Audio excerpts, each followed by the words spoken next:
Mesdames et messieurs, bonjour. Bienvenue dans votre émission Bonjour le Bénin. Cette émission qui combine information et bonne humeur. Nous sommes le lundi 2 mars 2026 et vous le savez, le mois de mars, c'est le mois qui est consacré pratiquement aux droits de la femme et nous en parlerons dans cette émission. Mais avant de retrouver les femmes, mesdames et messieurs, la classe politique béninoise est-elle en train d'être renouvelée au regard des équipes municipales qui ont pris la tête donc de nos municipalités, de nos mairies? L'on se pose la question dans cette même veine. Est-ce qu'en 2026, avec ce renouvellement qui semble pointer à l'horizon, l'élection présidentielle du 12 avril prochain a des enjeux? On en parlera. L'autre chose, mesdames, messieurs, vous le savez également dans cette émission, l'Union progressiste, le renouveau, a engagé donc une rentrée politique. On en parlera dans cette émission.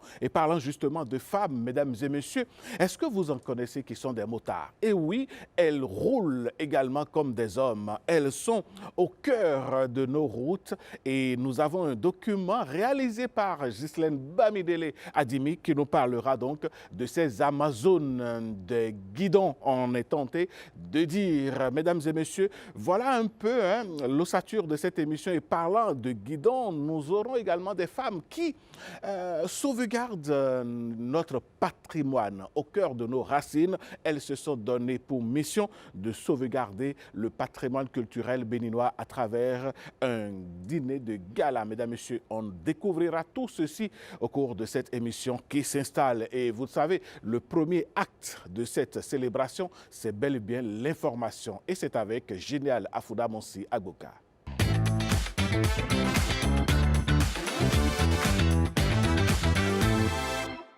Mesdames, Messieurs, bonjour. Un réel plaisir de vous retrouver. Comme chaque lundi matin, vous le savez, on démarre avec une note musicale. Oui, musique pour donner le ton de ce matin. Deux artistes béninois sont en finale du prestigieux prix découverte RFI 2026. Alors, qui sont-ils? Quels genres musicaux proposent-ils? Entre sonorité enracinée, modernité assumée et surtout identité forte à faire valoir. Voici les finalistes béninois avec Victorine Bondé, Filiano Bogblenu, Evariste Zoman.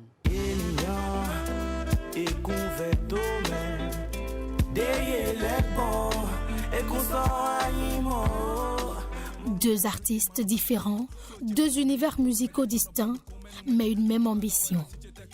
Faire rayonner la culture béninoise au-delà des frontières.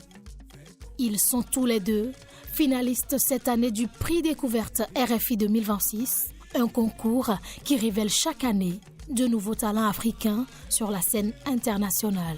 Dans cette compétition, l'une des étapes clés avant la finale reste le vote du public. Les votes sont gratuits.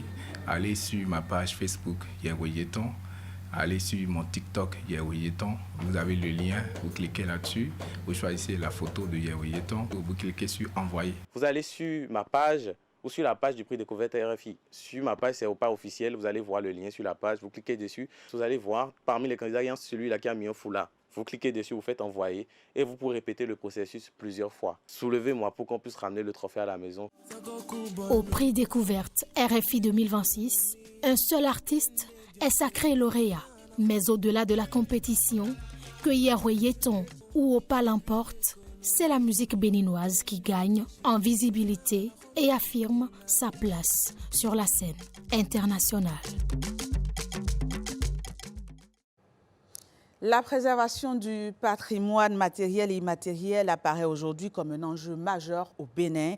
Dans la vision Bénin à l'AFIA 2060, le pays transforme son patrimoine en outil d'influence culturelle. Dans le reportage qui va suivre, vous allez le voir, Jules Akwaikou Castelmereto Ilois Balogun nous présente l'identité nationale, pas comme un simple héritage, mais plutôt comme un levier stratégique. On regarde ensemble. Au-delà des sites historiques et du patrimoine matériel et immatériel, elle façonne la mémoire collective et construit un récit commun. Préserver, valoriser, transmettre, l'identité nationale ne se limite plus à un symbole. Elle se vit et se transmet. Quand vous prenez la figure de l'Amazone, ça nous transmet quoi comme message? Quand on prend l'image de Bioguerra, qu'est-ce que ça nous transmet comme message? Un message également de bravoure au masculin. Et ça, c'est nos valeurs identitaires qui nous l'enseignent. Un peuple ne se limite pas à une génération. Un peuple prend ses racines très loin et se projette également très loin. Le vaudou était carrément diabolisé. Mais aujourd'hui, vous voyez avec quelle fierté les générations actuelles abordent la question. Ils savent que c'est loin d'être ce qu'on nous a toujours vendu par rapport à ce patrimoine ancestral. Bien plus qu'un héritage, le patrimoine culturel et les savoirs traditionnels constituent depuis 2016 un véritable levier de rayonnement. Le gouvernement du Bénin, depuis 2016, nous a montré que, en croyant en nous-mêmes, en nos capacités, en ne reniant pas nos racines, mais au contraire, en les préservant, en les partageant, en les intégrant à nos stratégies et en mêlant cela aux technologies d'aujourd'hui, nous pouvons réaliser de grandes choses. Mais au-delà, l'identité nationale se joue aussi dans le patrimoine linguistique. Chaque langue véhicule une culture donnée, notamment la culture du peuple qui la parle. Donc, si cette dynamique peut être transposée dans le secteur de la valorisation de nos langues nationales, qui ne sont en réalité que l'expression de notre patrimoine culturel, je pense qu'on fera vraiment œuvre utile. La promotion des langues maternelles dépasse donc la dimension culturelle pour s'imposer comme un outil de savoir et de fierté. Venons-en à présent au FINAB, Festival international des arts du Bénin, édition 2026. La culture togolaise s'est offerte au public béninois et vous allez le voir, ce n'était pas qu'une simple escale culturelle, mais aussi et surtout une célébration des racines et des rythmes qui unissent deux pays frères. Les détails, ce sera avec Saint-Tiche Quincoin et Jacob Tochoido. Nous sommes à la soirée Togo Day au Festival international des arts du Bénin. Dans une ambiance électrique, effervescente, aux couleurs de la culture togolaise. On a célébré vraiment la culture togolaise au Bénin, avec les artistes folkloriques, et pour nous parler un peu de l'histoire du Togo. Je m'amuse bien ici en tout cas, il y a un bon mood, les chansons sympas. Je suis togolaise, c'est un plaisir que l'événement se passe au Bénin. Cette soirée était aussi l'occasion de redécouvrir la gastronomie togolaise. Sous ses lumières tamisées, acteurs culturels, autorités, créateurs et amoureux des arts ont répondu présents pour magnifier l'art togolais au Bénin. Le FINAB est une très très belle initiative. On y rencontre des gens de l'art en général. Et donc moi je suis partisan de cela, de la culture, de l'art, et très content de pouvoir apprendre. Je ressens énormément de bonnes vibrations. Le Bénin est en train d'avancer. Et le FINAB est un des marchés qui va être le marché de référence en Afrique. En vérité, j'ai fait ce voyage spécialement pour ça. Et jusqu'alors, je ne suis pas dessus. Je suis vraiment fier d'être là.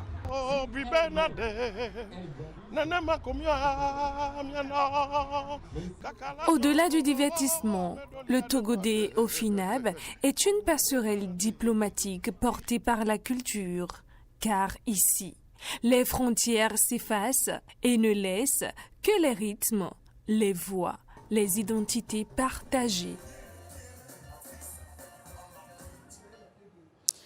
Et le FINAB ne se limite pas à la scène vivante. Les arts plastiques aussi y trouvent leur place.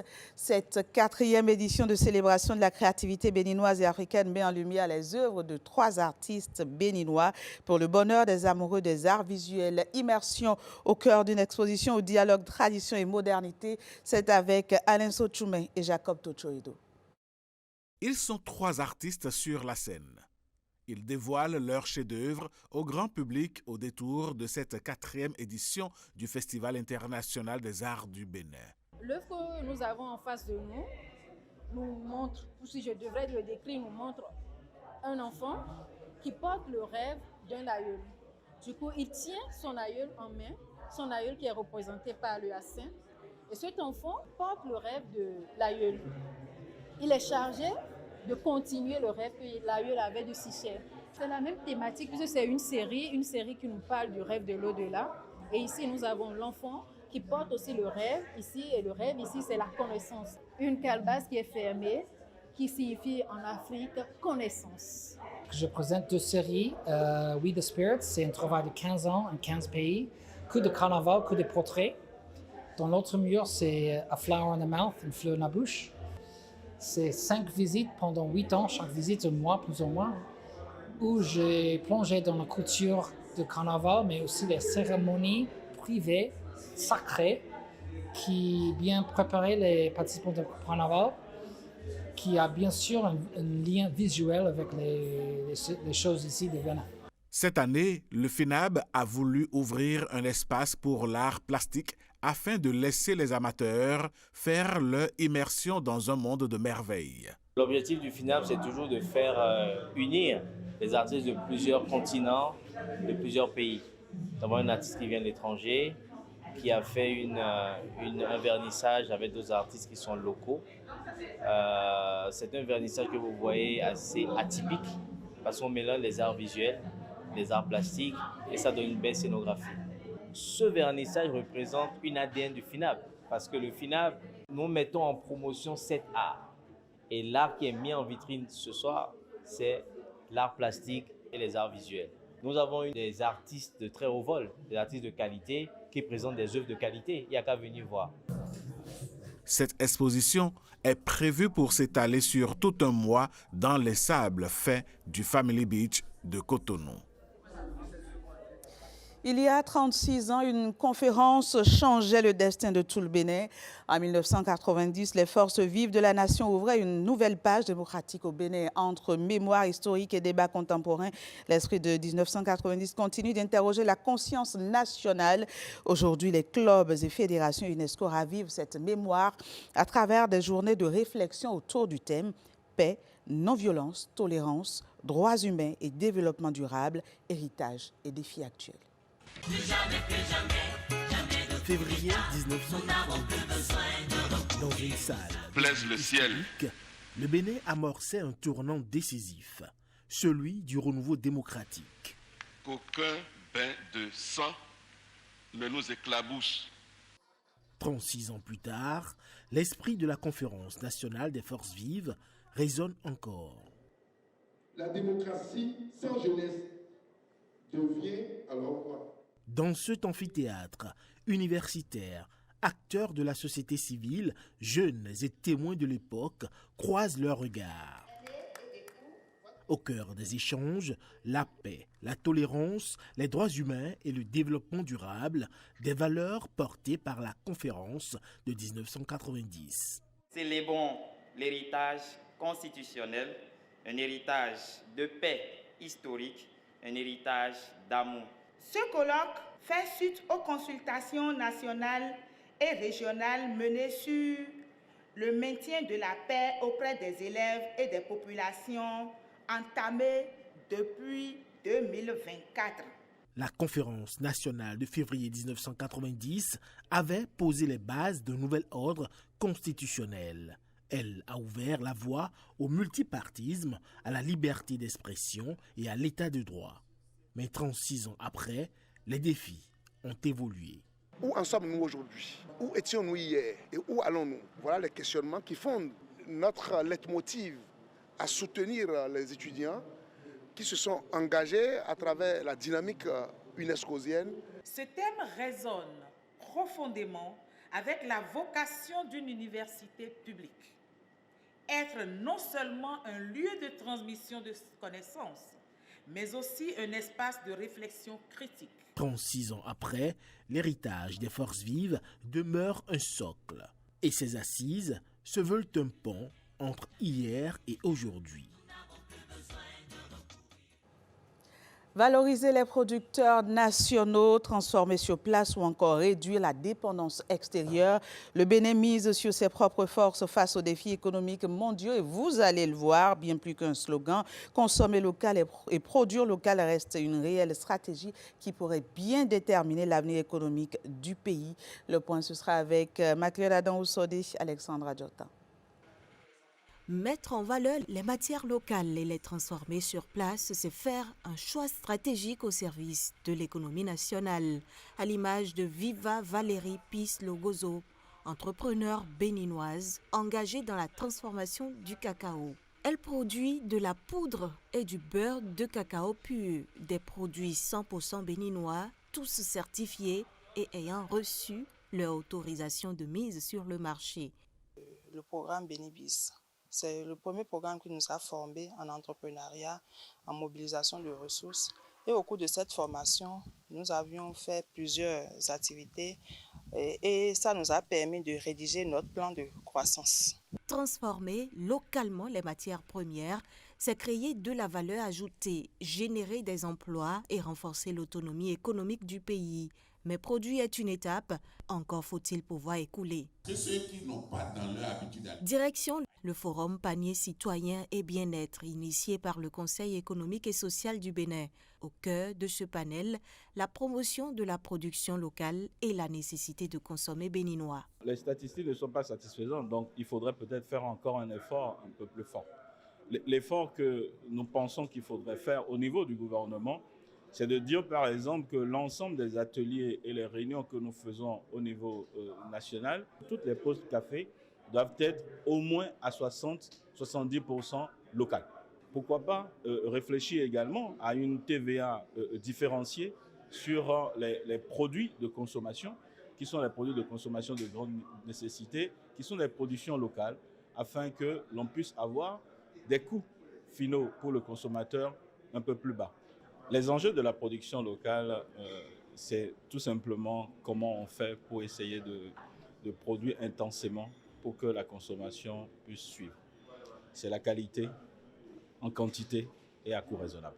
Bien d'indices permettront un jour d'affirmer que le Béninois consomme réellement local. Si quand on va dans nos administrations, on voit que l'essentiel de ce qui est utilisé comme mobilier, par exemple, est produit au Bénin. Donc on encourage la production locale.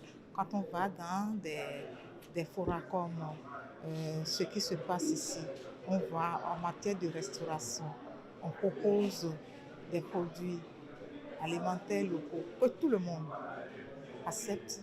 On dira que la consommation locale est en train de prendre de l'essor. La production seule ne suffit pas. Les modes de consommation influencent également la trajectoire économique. Une consommation orientée vers les produits importés peut freiner l'économie locale. À l'inverse, une consommation responsable et patriotique stimule la production nationale. À l'école polytechnique d'Abomey-Calavi, un programme institutionnel met en lumière l'excellence et l'éthique. L'initiative est dénommée Rencontre EPAC, les valeurs qui révèlent au-delà des compétences techniques. C'est la formation aux valeurs citoyennes et professionnelles qui est au cœur des échanges de la première édition. Car oui, il faut former des ingénieurs, mais il s'agit surtout de former des bâtisseurs responsables. Jacob Tocho Edo Hilaire Kodjo. Jeudi soir, je me pointe à OCFM. Face à un millier d'étudiants, Serge Novignon n'est pas venu dispenser un cours, mais partager une expérience de vie. Les difficultés sont comme une frontière qui se met devant nous. Et vous imaginez que si, après une difficulté, vous refusez de traverser la barrière, de traverser la frontière, le lendemain, d'autres difficultés vont s'y ajouter et pas fini, vous n'allez pas pouvoir vous en sortir. Donc je pense que ça se construit dans l'adversité. Une trajectoire jalonnée d'épreuves où la ténacité a toujours pris le dessus. Il a dit quelque chose que j'ai retenu. Il disait qu'il a fait des années sans salaire, mais il a gardé en tête que son envie d'apprendre était plus forte que sa faim. Donc même s'ils sont dans des situations, qu'il garde en tête que l'idéal maintenant, c'est d'apprendre, d'acquérir la connaissance pour jouir plus tard. Je repars avec beaucoup de notions, beaucoup de connaissances. J'avais beaucoup à découvrir de lui. Aujourd'hui, figure de la communication publique au Bénin et honoré par l'État, il incarne la persévérance dans l'adversité. Venir partager avec les amis étudiants aujourd'hui les difficultés que j'ai rencontrées sur mon chemin, je suppose que ça va les inspirer, ça va leur permettre de savoir qui ne sont pas les seuls à vivre des moments de difficulté. Les rencontres EPAC, les valeurs qui comptent, c'est l'intitulé de cette activité dont nous avons eu la première édition aujourd'hui. Il s'agit d'une série d'activités mensuelles où nous mettons nos étudiants en contact avec des personnalités qui ont des valeurs qu'ils prônent et qui ont réussi. Tout le corps enseignant et les membres du personnel administratif également ont été transcendés. L'initiative Rencontre EPAC, les valeurs qui révèlent, s'affirme ainsi comme un espace mensuel de dialogue et d'élévation, où chaque rencontre promet de révéler davantage. On descend tout doucement, mais d'abord le point des marchés ouverts du jour, c'est parti.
Ce sera tout pour ce matin. On se retrouve demain, même heure, même canal et toujours avec le même plaisir. N'en doutez pas. Alain, c'est à vous. Merci à vous, Génial Afoudamoussi Abouka. Je vous souhaite une bonne journée. À vous aussi. Et à demain. À demain. Merci. Mesdames et messieurs, Instant politique va s'installer avec la virgule que voici.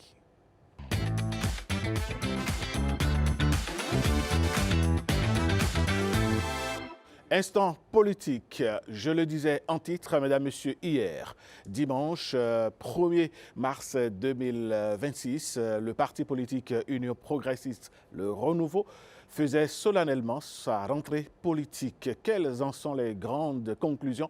On en parle dans cette émission avec notre invité, Dr Richard Jacques Kodio. Bonjour. Bonjour.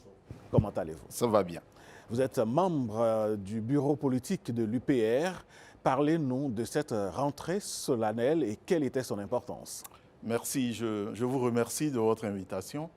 Je voudrais rappeler que l'Union progressiste Le Renouveau sort d'une élection capitale, élection couplée législative et communale.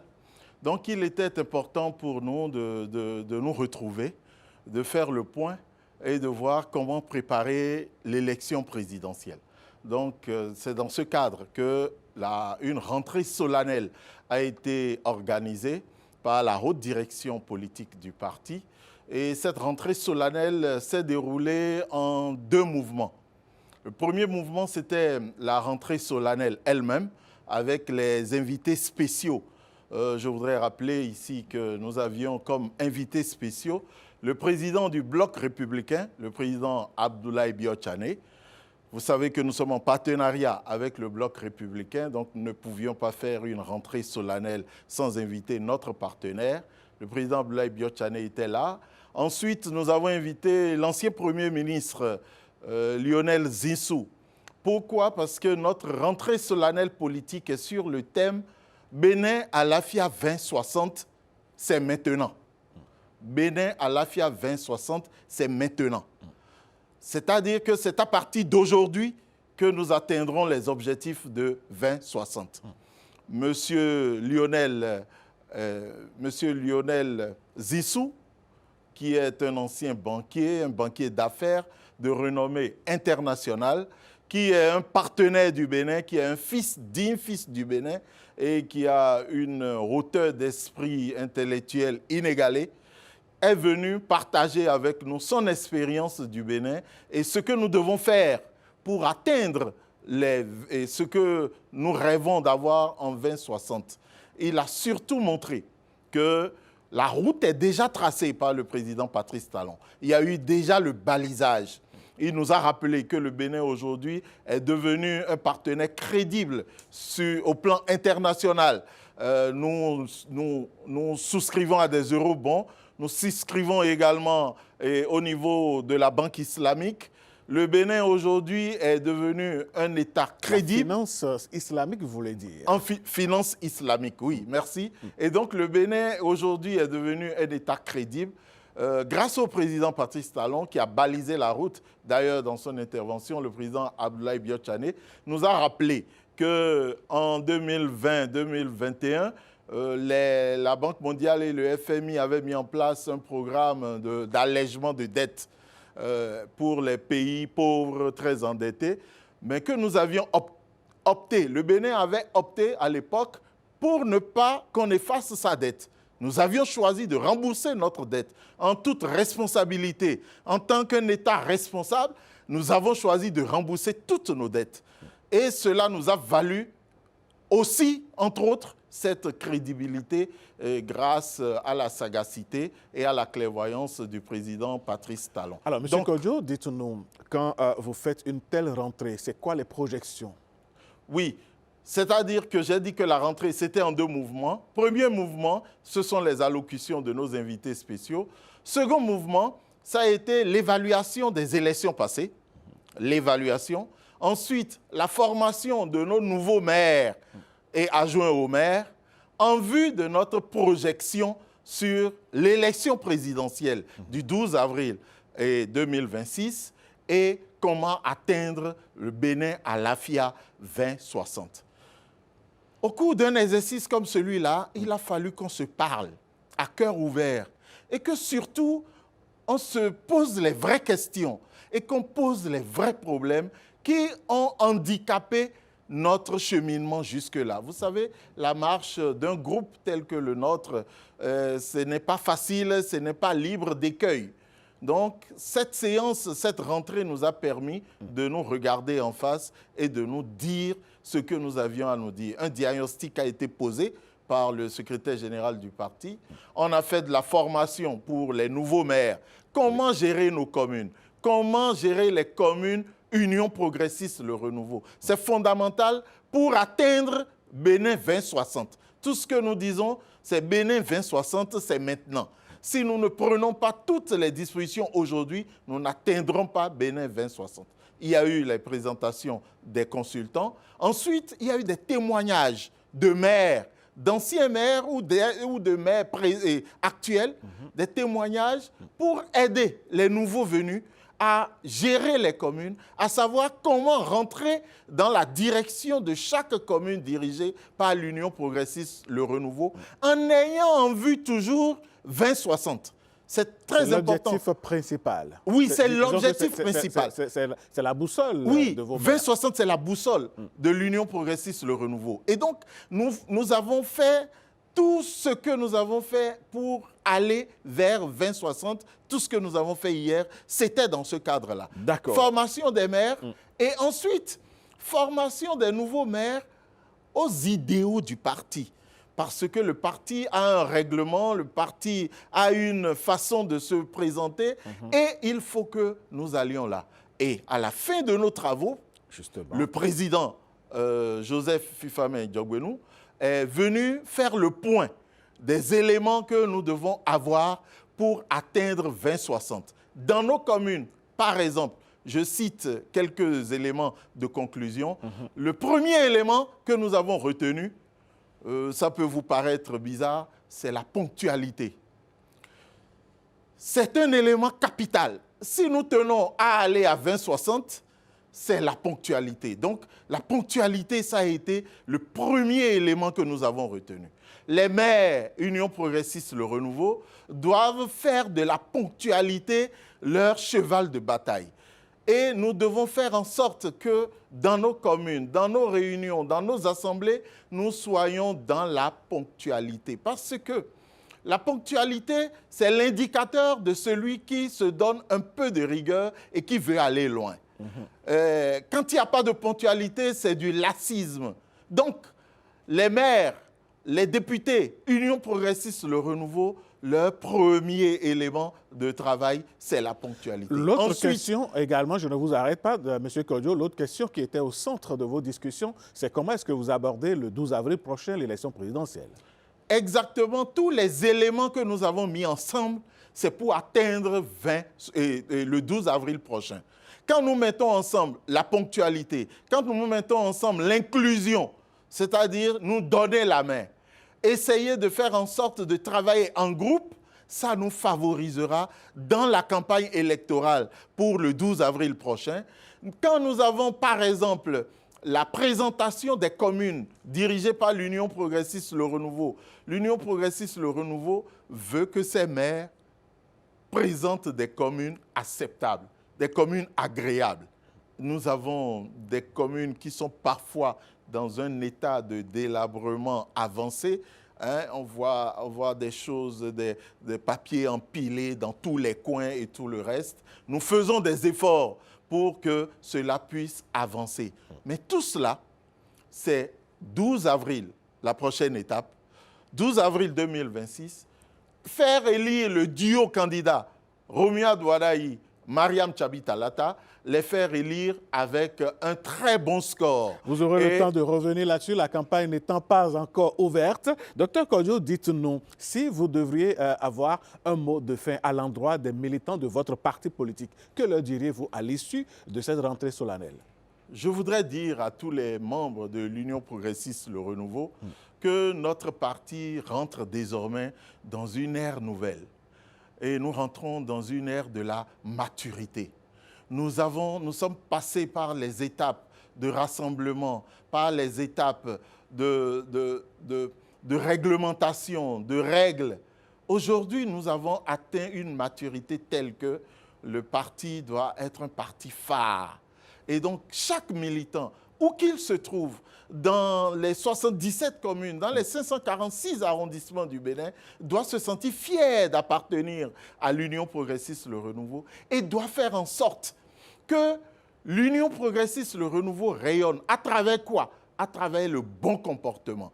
Le membre de l'Union progressiste Le Renouveau ne se donne pas au détournement des fonds publics. Le membre de l'Union progressiste Le Renouveau est exemplaire au sein de sa communauté. Ce n'est pas lui qui est dans les bagarres. Ce n'est pas lui qui arrache les femmes d'autrui. Non, le membre de l'Union progressiste Le Renouveau, c'est l'exemplaire du quartier, c'est l'exemplaire de la communauté, c'est l'exemplaire du village, c'est l'exemplaire de tout le Bénin. Et donc, chaque fois qu'on va retrouver un homme exemplaire quelque part sur le territoire béninois, on doit pouvoir dire celui-là, c'est un membre de l'Union progressiste. Jacques-Richard Kodjo, merci d'être passé donc nous faire le point de la rentrée politique solennelle de l'Union progressiste, le renouveau. À la fin de 7 ans, on aura l'occasion, si le Seigneur nous prête vie, de faire le bilan des maires UPR. Allez, pour l'instant, on va faire le bilan à mi-parcours, avant les 7 ans. Allez, on va faire le bilan à mi-parcours. Pour l'instant, on vous souhaite beaucoup de courage. Merci. Et on va prendre congé de vous et vous souhaiter une très bonne journée également. Merci. Merci à vous. Mesdames, Messieurs, d'un invité à un autre, M. Kodjo va céder sa place à notre deuxième invité, instant politique. Avec lui, il s'agira de voir un peu ce qui se passe au Bénin en matière de renouvellement de la classe politique. Quand on regarde un peu les nouvelles équipes qui ont pris la tête de nos communes, de nos mairies, est-ce que l'on est en droit de se poser la question de savoir si nous assistons à un renouvellement du personnel politique dans notre pays? Pour en parler, c'est un Béninois, il vit un Béninois de la diaspora, un haut fonctionnaire extraordinaire, président d'un mouvement patriotique du Bénin. Dario Deboué, bonjour. Merci de votre invitation. Je suis le porte-parole. Le porte-parole, voilà. Merci beaucoup. Merci d'avoir accepté notre invitation. Vous êtes sur ce plateau. Est-ce que, de loin, en voyant un peu les installations des maires qui ont été effectuées, est-ce que vous avez l'impression qu'il y a un renouvellement qui pointe le nez? Eh bien, j'ai l'impression que oui, pour plusieurs raisons. Le renouvellement, c'est d'abord la succession des mandats dans le temps. Alors, ce qu'on remarque en regardant les résultats des dernières élections, législatives et municipales, c'est que d'abord, à l'Assemblée, on a des figures tutélaires de la majorité de l'opposition qui n'ont pas été reconduites, soit pas candidates, soit pas réélues. Ce cas est minoritaire. Et donc, on se rend compte que sur les 109 députés, 52 sont nouveaux et 57 ont été reconduits, ce qui fait en fait un taux de renouvellement qui avoisine les 50%. Voilà. Ensuite, du point de vue des communes, je n'ai pas trouvé le taux des communes des élections locales, mais le remplacement de maires de certaines villes emblématiques marque un renouvellement. Je pense à Cotonou, je pense à Boïcon, je pense à Abomey, je pense à Abomey-Calavi, je pense à Parakou.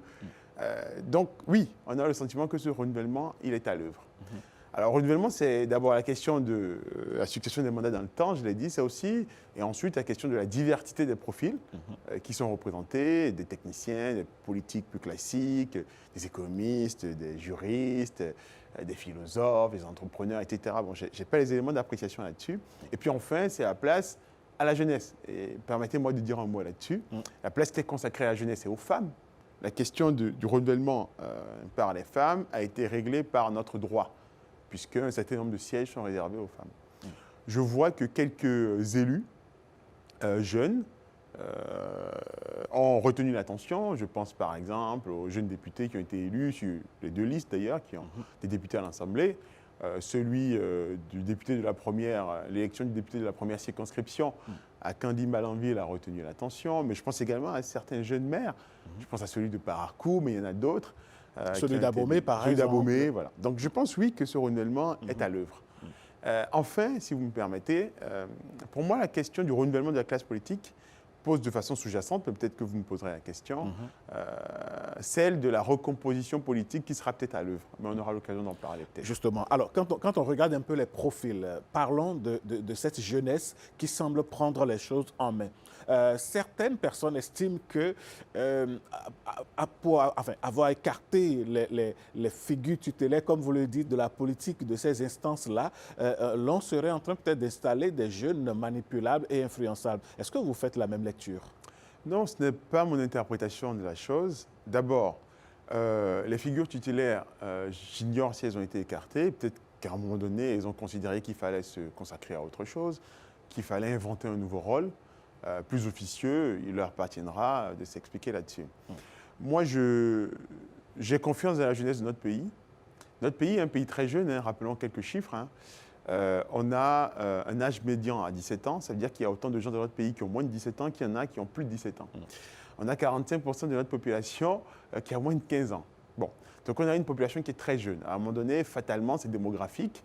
Il faut lui faire confiance. Je ne crois pas que les jeunes soient manipulables. En revanche, vous voyez, je ne pense pas que être jeune, ce soit une fin en soi en politique. Un jeune doit être méritant. Il doit démontrer sa capacité à exercer les fonctions qui lui sont confiées, soit parce qu'il est qualifié, soit parce qu'il a une expérience professionnelle, soit parce qu'il a démontré sa solidité personnelle, philosophique, par les idées, etc. Donc je pense que, et d'ailleurs je souhaite, en tant que jeune, mais tout est relatif par ailleurs, tout à fait. Que ces jeunes réussissent fermement, quel que soit leur bord, les missions, et qui ne déçoivent pas.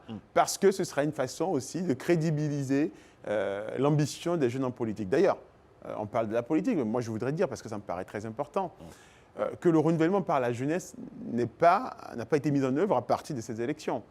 Vous remarquerez, si vous regardez attentivement, que le président de la République a fait appel à de nombreux jeunes dans des fonctions d'agence, dans des fonctions administratives. Et, depuis son arrivée en 2016. Depuis son arrivée en 2016 et ensuite. Je pense que c'est assez remarquable.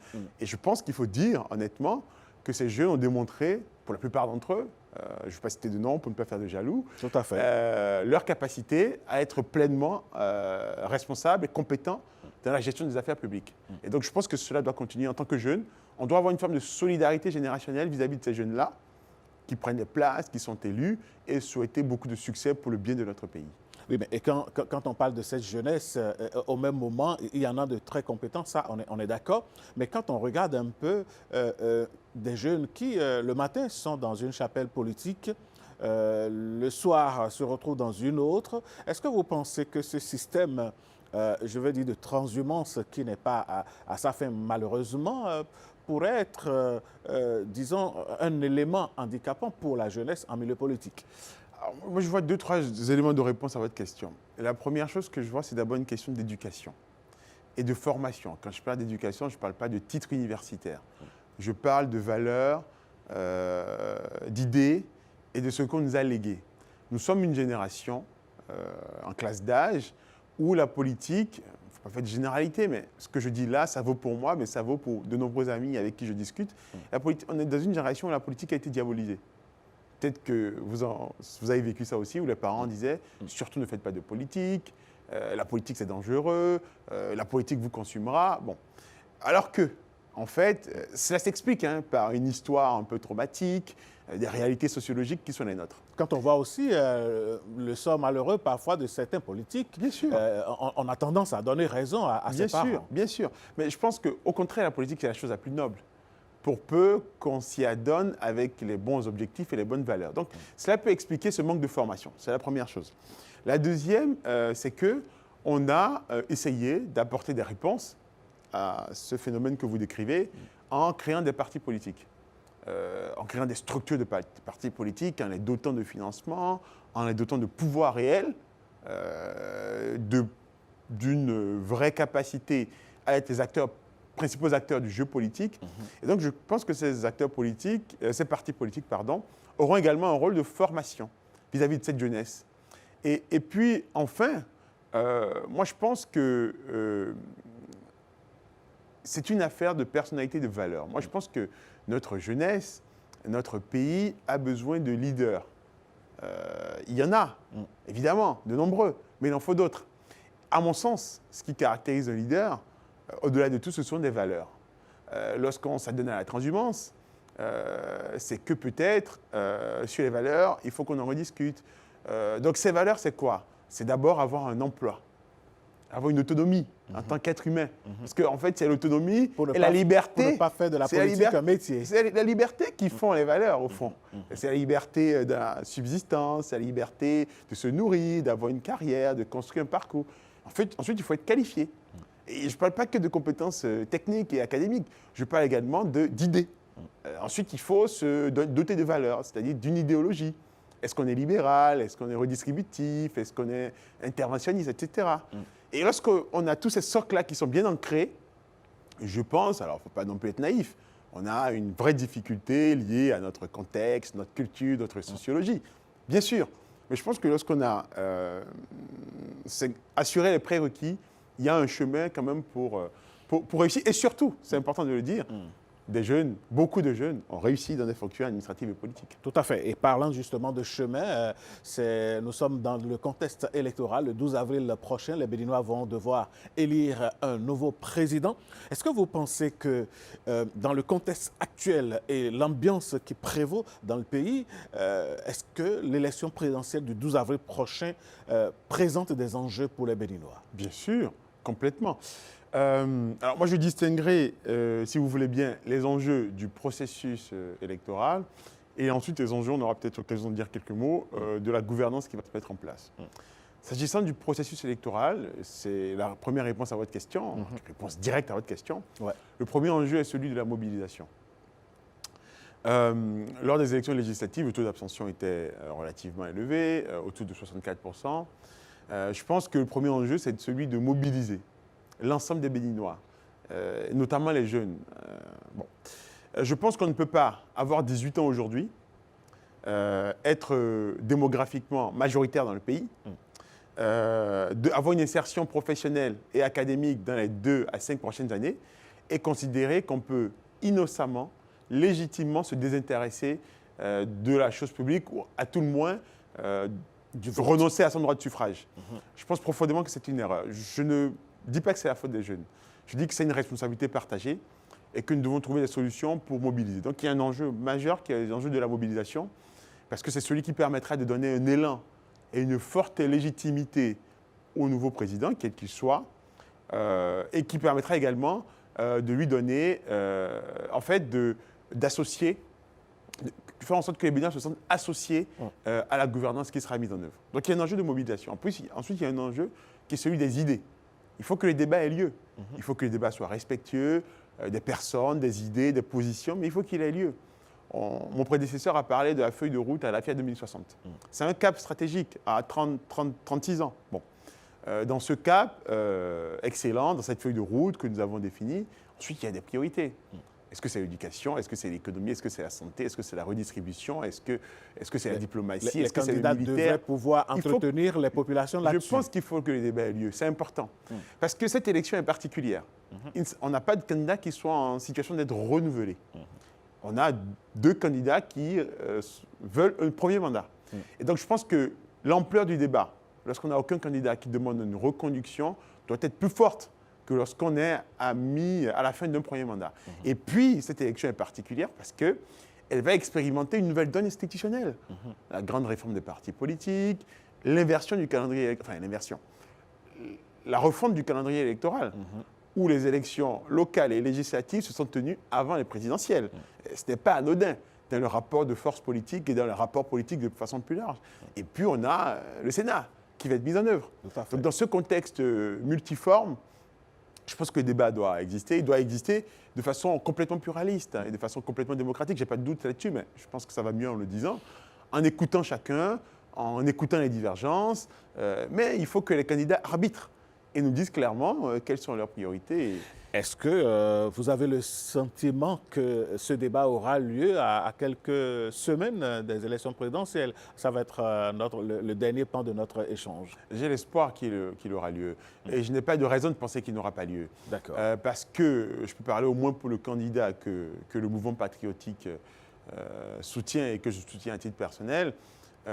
Pour l'avoir déjà rencontré, je sais que c'est une personnalité qui aime la confrontation, qui est rigoureuse, qui est méthodique, qui est appliquée.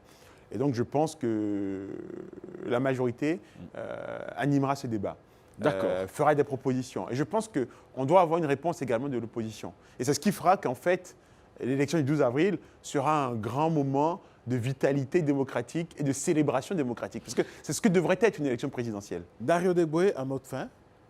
Moi, je voudrais m'adresser spécialement à la jeunesse. À la jeunesse pour leur dire qu'il ne faut pas qu'elle désespère, qu'elle doit être intranquille, qu'elle doit se mobiliser, qu'elle doit être principal acteur du destin politique de notre pays, du destin collectif, et ce faisant, être un acteur essentiel de son destin individuel. Se taire, c'est ne pas compter. Donc, je veux dire à toute la jeunesse, à tous les Béninois évidemment, mais d'abord à la jeunesse, de sortir, de se mobiliser et d'aller exprimer son droit de suffrage, qui est un droit constitutionnel pour lequel des milliers de Béninois se sont battus et qu'ils ont conquis de hautes luttes politiques. Voilà. Merci Dario Deboué. Je rappelle que vous êtes un Béninois de la diaspora, un haut fonctionnaire, constitutionnaliste, homme de droit. Vous êtes le porte-parole du mouvement patriotique du Bénin. Merci d'avoir accepté notre invitation. Ici, c'est chez vous. Revenez quand vous voulez. Merci de votre invitation. C'est toujours un plaisir. Allez, mesdames, messieurs, voilà qui marque donc la fin de Instant Politique. Nous avons parlé de l'élection présidentielle du 12 avril prochain. Nous avons parlé des enjeux.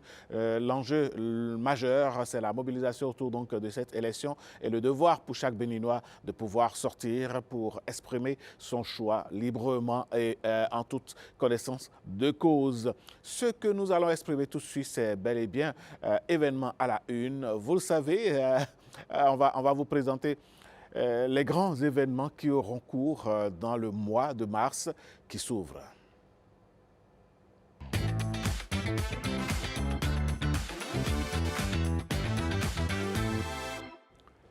Événement à la une, mesdames, messieurs, dans le mois de mars que nous prenons comme ça, donc au début, il y a plein d'événements culturels, plein d'événements à la une dans notre pays. On va faire un tour avec cet élément. troisième mois, écoute attentivement. Mars, Mars, viens. Bonjour à tous. Mars est là, avec lui plusieurs événements qui seront à la une des programmations. Nous embarquons tous dans ce mois des luttes et des espoirs, un mois engagé et fort symbolique puisqu'il est associé à l'engagement, à la réflexion et aux causes sociales. L'exemple du 8 mars où le monde entier célèbre la journée internationale des droits des femmes. Moment fort de plaidoyer pour l'égalité et l'autonomie. 21 mars, Benin Showbiz Awards avec la remise de prix aux gagnants et le 15 mars, Benin Gospel Awards. Merci à Karamat Agbataou pour nous avoir présenté cet agenda culturel qui meuble le mois de mars. Prenez le rendez-vous et ce qui est sûr, à chaque événement, on aura le temps de revenir là-dessus, surtout que les femmes se mobilisent pour être présentes encore et encore. Et c'est pour notre pur bonheur dans le monde de la culture. Et parlant justement du monde de la culture, je reçois deux invités où nous parlons, mesdames, messieurs, de la sauvegarde de notre patrimoine culturel. Ils sont deux sur ce plateau, une dame et un homme. Bienvenue, bonjour, comment allez-vous? Bonjour. Ah, vous Ça êtes va timide? très bien. Vous êtes Ouais. timide, mais il va falloir parler fort et être relax. Voilà. Ça va très bien. Ça va D'accord. super bien. Alors, dites-nous déjà, pourquoi, je m'adresse à vous, Madame Savy, pourquoi avoir choisi de distinguer des personnes qui se donnent pour mission la sauvegarde de notre patrimoine culturel? Que représente cette culture pour vous? Merci, monsieur le journaliste. Tout d'abord, pour répondre à votre question, nous allons commencer par la création de l'association, ce qui nous a poussé à créer l'association. Bon, la création de l'association, il faut dire que c'est le fruit d'une discussion entre une amie et moi. Bon, on se demandait qu'est-ce que nous allons devenir après les études. Et aussi, on savait qu'après les études, il y a des choses que nous ne pouvons plus demander à nos parents. On remarque également qu'à la fin des études, il y a des aînés qui terminent et qui sont à la maison. Certaines vont se former dans d'autres métiers et ceux et celles dont les parents ont un peu de moyens voyagent pour continuer dans le master. C'est de là, il faut aussi dire que le milieu est rempli de plein d'opportunités. On ne peut pas dire que c'est le manque d'opportunités qui nous pousse à continuer dans d'autres métiers ou qui nous pousse à rester dans la maison. Donc c'est de là, nous avons fait sortir l'idée de créer l'association des jeunes femmes guides de tourisme du Bénin afin de réfléchir entre jeunes femmes et de chercher des solutions à nos problèmes. Étant donné que nous ne pouvons pas faire le travail à deux, nous en avons discuté avec deux de nos aînés en plus qui ont accepté de nous accompagner et ensemble on a lancé l'appel pour rejoindre l'association.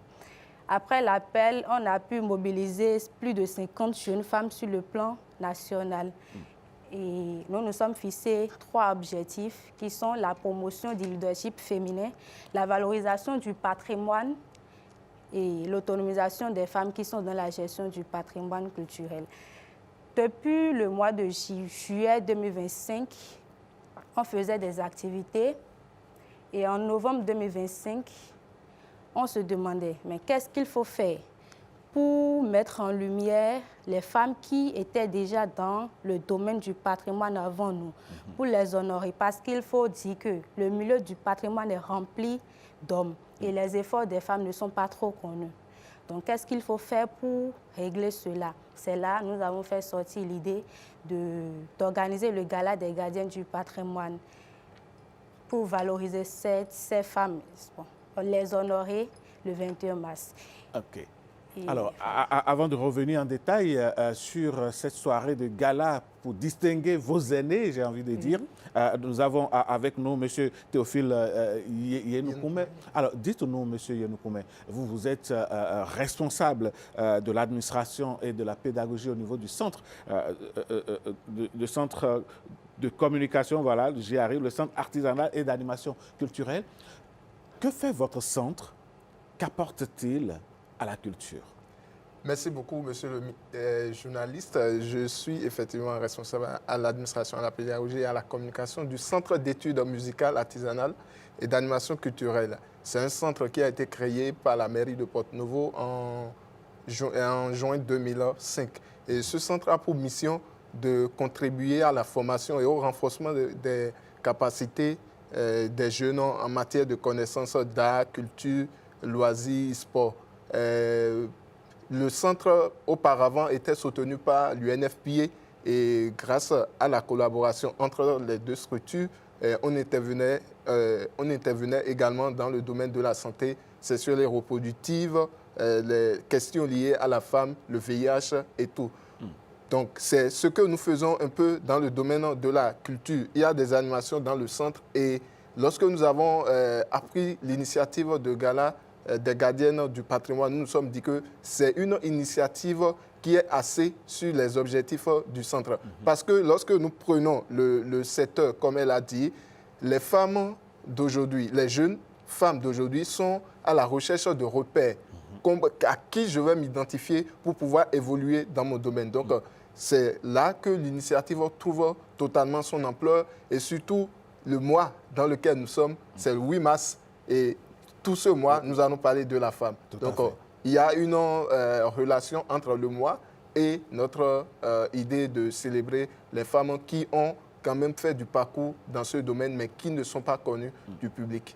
Alors, Madame Savi, dites-nous, quand vous regardez un peu depuis quelques années la politique de notre pays qui consiste à mettre un accent particulier sur le tourisme, est-ce que, en tant que gestionnaire de patrimoine, puisque c'est ce que vous êtes, quelle lecture faites-vous de cette option-là? Merci, monsieur. Je vais d'abord remercier le président qui est là pour tout le travail qu'il fait dans le secteur du patrimoine. Le secteur du patrimoine, il faut dire que ça évolue parfaitement et comparativement aux années antérieures, nous sommes plus mis à l'honneur dans cet instant. Donc, je le remercie. En tant que guide touristique, il y a quelques années, il n'y avait pas autant d'afflux de touristes au Bénin. La politique culturelle mise en place par le gouvernement fait aujourd'hui que notre pays est devenu une vitrine de l'Afrique. Est-ce que vous pensez que vous, en tant que gestionnaire de patrimoine, guide touristique, est-ce que vous pensez que c'est une lucarne dans laquelle vous pouvez vous engouffrer pour pouvoir soutenir cette initiative? Bien sûr que oui. Nous pensons que c'est une bonne voie qu'on peut suivre pour valoriser notre culture. D'accord. Alors, vous, en 21 ans, parce que de 2005 à 2026, ça fait quand même 21 ans que votre centre existe. Quelle lecture faites-vous de cette trajectoire culturelle opérée par le gouvernement de notre pays? Alors, il faut dire que c'est une vraie dynamique qui est en cours dans le domaine de la culture. Quand on prend la politique culturelle du Bénin qui a été élaborée, qui est déjà à sa fin, on voit que vraiment il y a une vision qui se veut mettre le tourisme au cœur de la richesse économique du Bénin. Et ce n'est pour rien que ce secteur est le deuxième qui mobilise de fonds pour le pays. Donc, lorsque nous prenons la dynamique qui est en cours et qui est d'ailleurs valorisée dans le projet Alafia 2020-60, nous voyons que la dynamique qui a pris corps à l'arrivée du président Patrice Talon va continuer parce que la culture figure dans ce document. Et c'est le moment pour nous également d'accompagner cette initiative, de nous lancer dans cette dynamique pour pouvoir appuyer au niveau communautaire ou au niveau régional toutes les activités qui sont prévues en s'alignant sur les axes prioritaires de la politique culturelle du Bénin. D'accord. Alors, Madame Savi, en tant que femme guide touristique et gestionnaire de patrimoine, on sait que la femme, c'est la mère de la société. Est-ce que vous pensez que la femme a une manière particulière de transmettre la culture? Oui, je dirais oui. Tout commence par l'éducation, dès le bas âge. Si je vais prendre moi mon exemple, si j'ai eu le goût à la culture, c'est dès le bas âge. Mon père qui allumait des chansons d'Anis Pépé, un peu de tout, on dansait ensemble, on se réjouissait. C'est de là que j'ai pris le goût au patrimoine. Et aussi chez moi, la culture, c'est de haut niveau. Donc c'est de là que j'ai pris le goût au patrimoine, les mères, même dans la cuisine, dans l'éducation de la maison, même à l'école, tout s'apprend dès le bas âge. Donc, je dirais que les mères ont une stratégie propre à elles pour éduquer leurs enfants à la culture.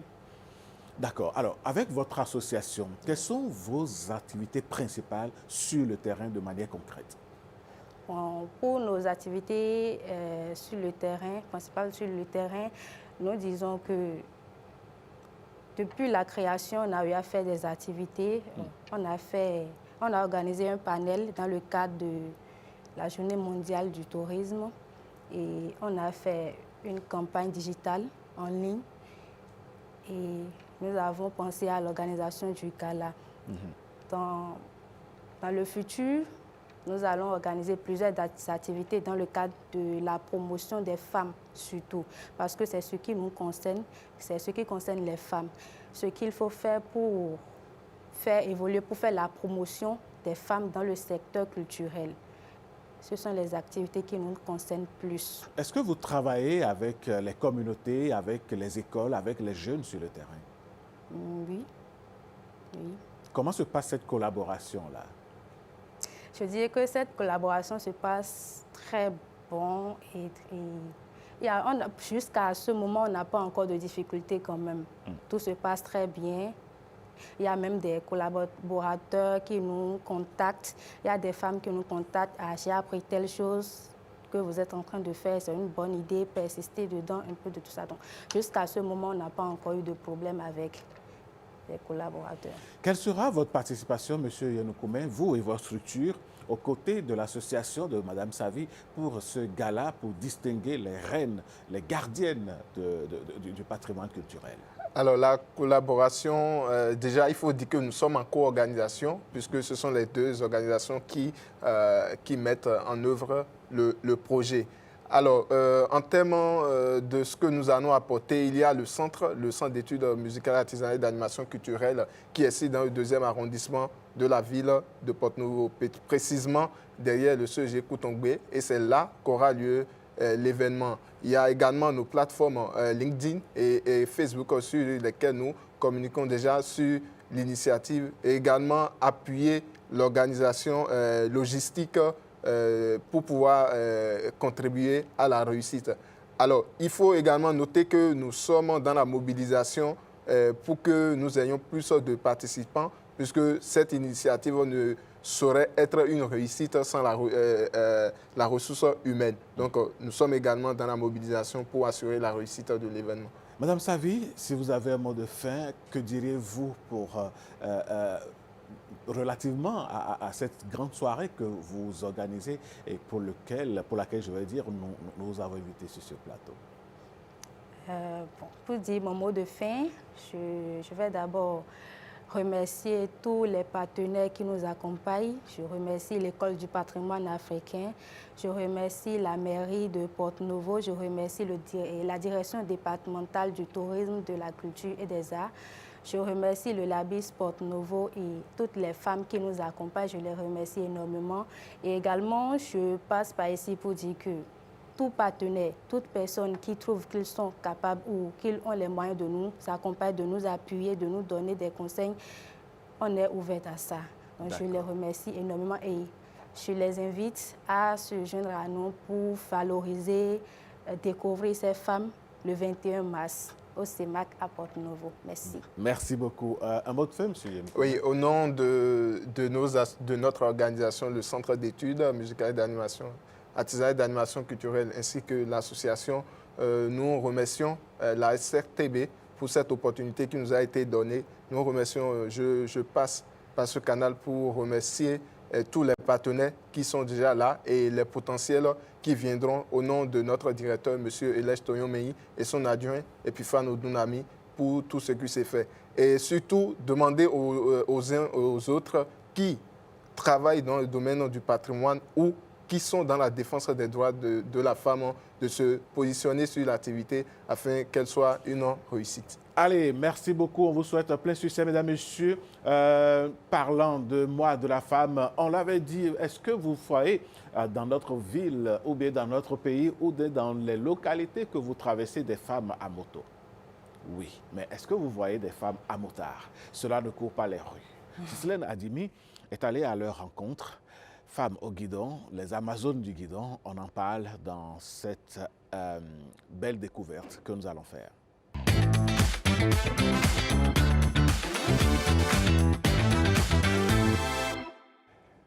La femme au guidon, les guidons dans les mains des Amazones, mesdames, messieurs, Ghislaine Adimi nous invite à suivre cet élément.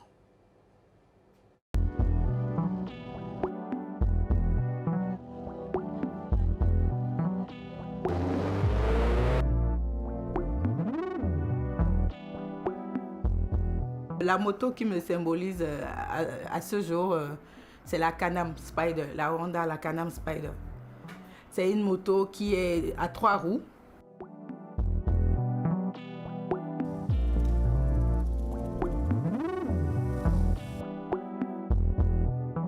La passion est née vraiment en 2000, en l'an 2000, quand je suis allée au Ghana.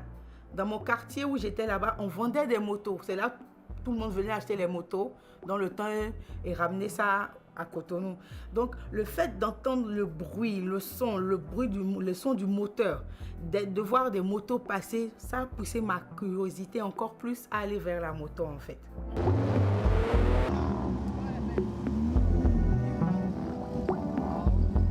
Mais quand une moto passe à côté de moi, ou bien quand je suis devant une moto et le moteur vibre, on entend le bruit du moteur, ça m'élève.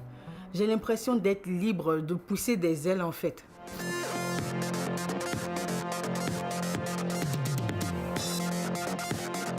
Le plus difficile, c'était de rentrer dans le milieu des hommes. Parce que quand j'ai commencé la moto au Bénin, j'étais la seule en fait.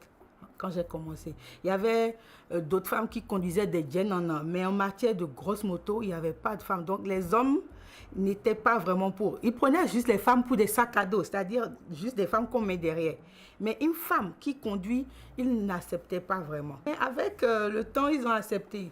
D'abord, je suis rentrée par le club ISBC, le Section Bikers Club, dont je suis un peu la marraine. Et après, je suis rentrée dans le club motard du monde.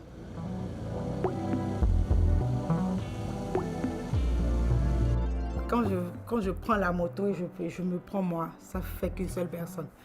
Ma rencontre avec la moto m'a sauvée.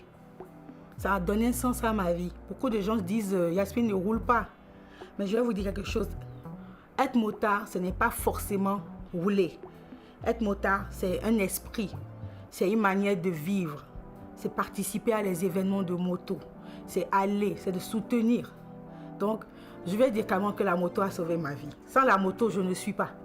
Il n'y a pas d'âge. L'important, c'est de se sentir à l'aise, de vivre la moto dans son sang et de prendre plaisir.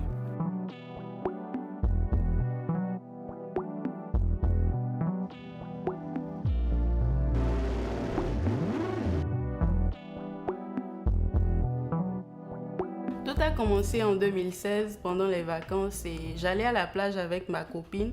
Donc elle m'a proposé d'y aller avec son cousin et ses amis. On les attendait, ils sont venus et ils étaient venus avec les grosses motos et tout. Donc elle a carrément refusé. Elle a dit qu'elle allait nous rejoindre à Zem. Moi j'ai décidé d'essayer parce que j'étais attirée par le bruit du moteur qui venait de loin et tout. Et j'ai été remarquée par un monsieur qui s'appelait Jean, il est ivoirien.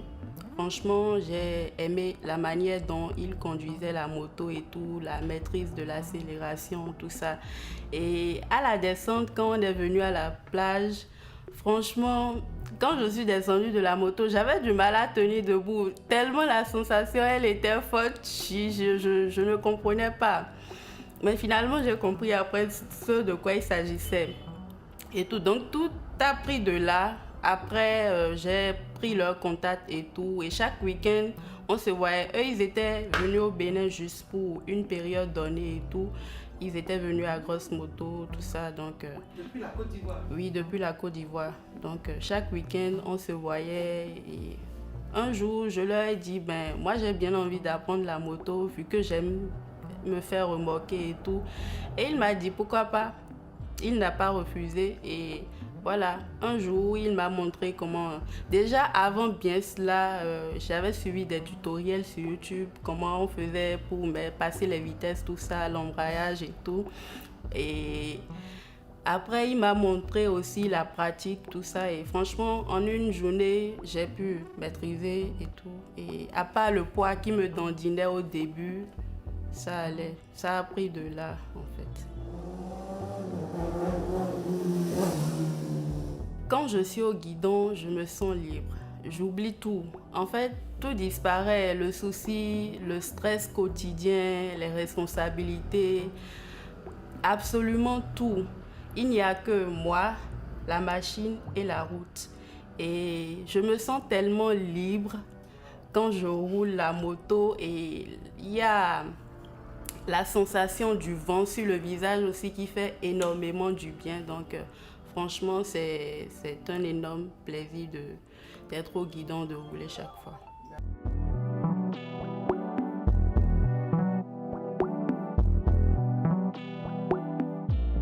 La route symbolise le parcours. Il y a des lignes droites, des carrefours, des virages serrés, des imprévus. C'est un peu comme la vie.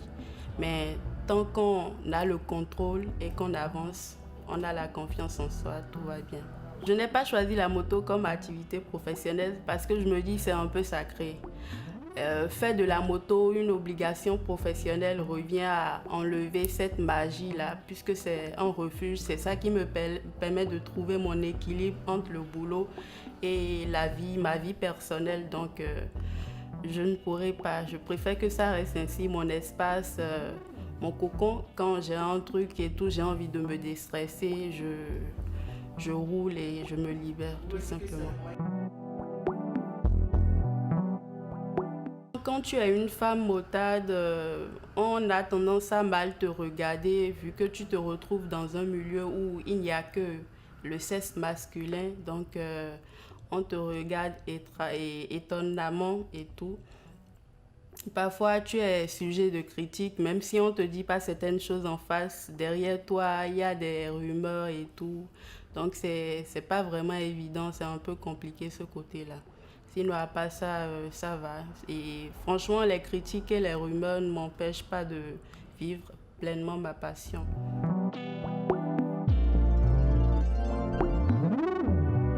Peu importe le domaine, la peur et le doute font partie du processus. Et moi, c'est ce qui me permet d'être plus attentive et d'être prudente. Et je pense que ce n'est pas plus fort que ma passion. Il faut savoir rester humble face à la route. Parce que sur la moto, on n'est jamais assez loin du sol. Donc, quand on n'est pas humble, c'est le sol qui se charge de nous apprendre l'humilité, tout simplement. Si la moto symbolisait ma personnalité, elle dirait que je suis déterminée, parfois imprévisible, toujours en mouvement et pas trop stationnée longtemps.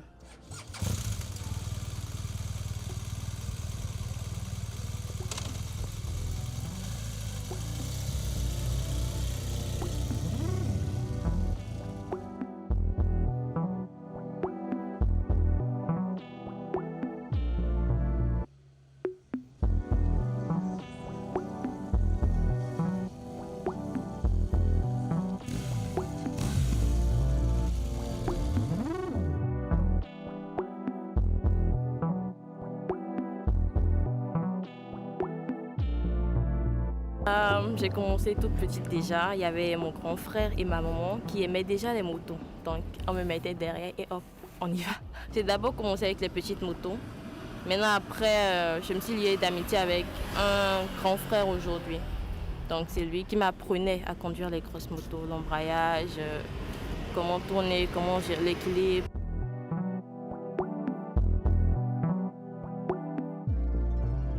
J'aime la vitesse, j'aime m'amuser. Et c'est un peu une façon de m'exprimer. Je n'ai pas choisi comme activité professionnelle parce que nous sommes toujours au Bénin. Et c'est un peu compliqué. Il n'y a pas par exemple des championnats ou ce genre de trucs liés à la moto. Donc par moment même, on ne me traite pas spécialement de bandite, mais les motards sont vus comme des bandits, des délinquants, ce genre de trucs, alors que non. C'est une passion qu'on vit tout simplement. Ça fait plaisir de voir que c'est pas un truc que tout le monde peut faire. Enfin, tout le monde peut le faire, mais tout le monde ne va pas vers. Il y a la peur et tout, donc ça fait plaisir de voir qu'il y a des gens qui sont quand même là, qui félicitent.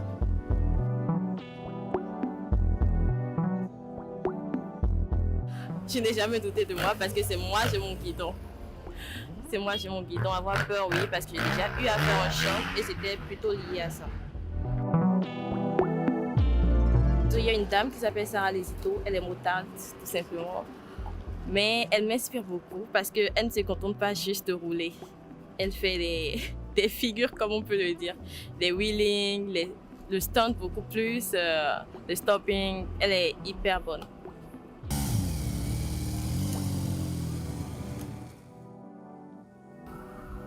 La moto, c'est une passion. Et je suis mannequin également, c'est également une passion. Donc, il faut juste suivre de sa passion, éviter d'avoir peur, éviter de critiquer. Si ça vous plaît, allez vers ça, essayez et voilà. Je tombais sur un homme qui voulait que j'arrête la moto. Déjà, je ne pourrais pas arrêter. Maintenant, que faire? Je vais simplement le ramener. Faire ça vers la moto. Si la moto devait représenter ma personnalité, elle dirait que je suis imposante.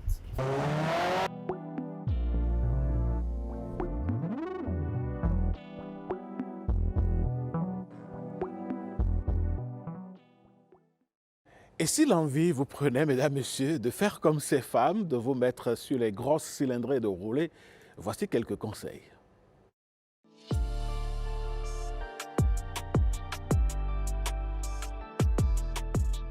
Bon, un motard ne peut pas aller à moto sans équipement. C'est impossible, c'est le b.a.-ba. Alors pour monter à moto, il faut le casque, c'est très important. Il faut la combinaison, il faut les genouillères, il faut les protège-coudes, il faut les bottes et les gants. C'est très important. C'est vrai que ça ne nous protège pas à 100%, mais au moins lorsque vous ferez un choc, ça sera, les dégâts seront limités. Alors, un code particulier quand vous êtes motard ou motarde, vous avez un code particulier? Non, en fait, quand on conduit, nous avons des codes. On peut faire comme ça, vous arrêtez. On peut faire comme ça. On peut faire comme ça. En fait, c'est souvent devant les obstacles qu'il y a les codes. Sinon, on n'a pas de code particulier. Quand vous voyez un motard, ça se sent. Quand vous êtes motard et quand vous voyez un motard, ça se sent. C'est qu'il aura forcément quelque chose d'une moto sur lui. Ça peut être un porte-clés, BM. Yamaha, Suzuki, ça peut être les bottes. Vous avez vu, j'ai porté des bottes à pistache, je ne sais pas si vous pouvez voir. En fait, il y a quelque chose toujours qui vous pousse à deviner que cette personne-là est un motard. Alors aujourd'hui, un motard pour vous, c'est celui qui roule en communauté ou celui qui roule seul? Non, aujourd'hui pour moi, un motard, c'est celui qui va à moto, qui roule à moto. Qu'importe s'il est en communauté ou qui roule seul.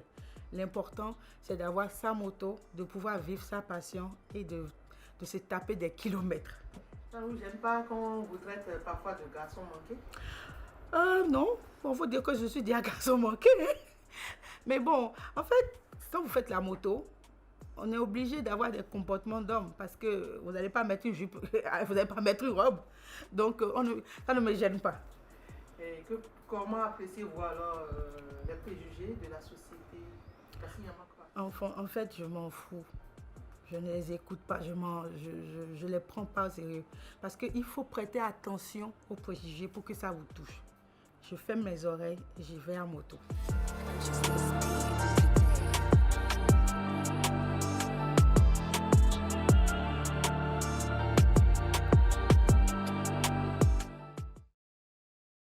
Eh oui, belle histoire qui nous est racontée par Ghislaine Adimi et ses invités, femmes motardes. Eh bien, vous avez pris de bonnes informations et je suis sûr que si l'envie vous prend, vous savez désormais ce qu'il faut faire.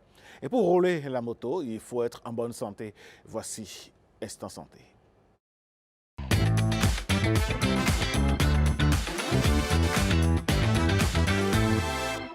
Instant Santé, ce matin, nous parlons tuberculose avec Ediacho Tongoro. Christelle, bonjour. Bonjour Alain, comment allez-vous? Ça va bien et vous? Ça va, j'ai Ce la forme. matin, vous décidez de nous parler de la tuberculose. La tuberculose est une affection, une maladie infectieuse assez répandue dans le monde et malheureusement chez nous au Bénin également. Et aujourd'hui, petite précision, on parlera de la tuberculose chez la femme.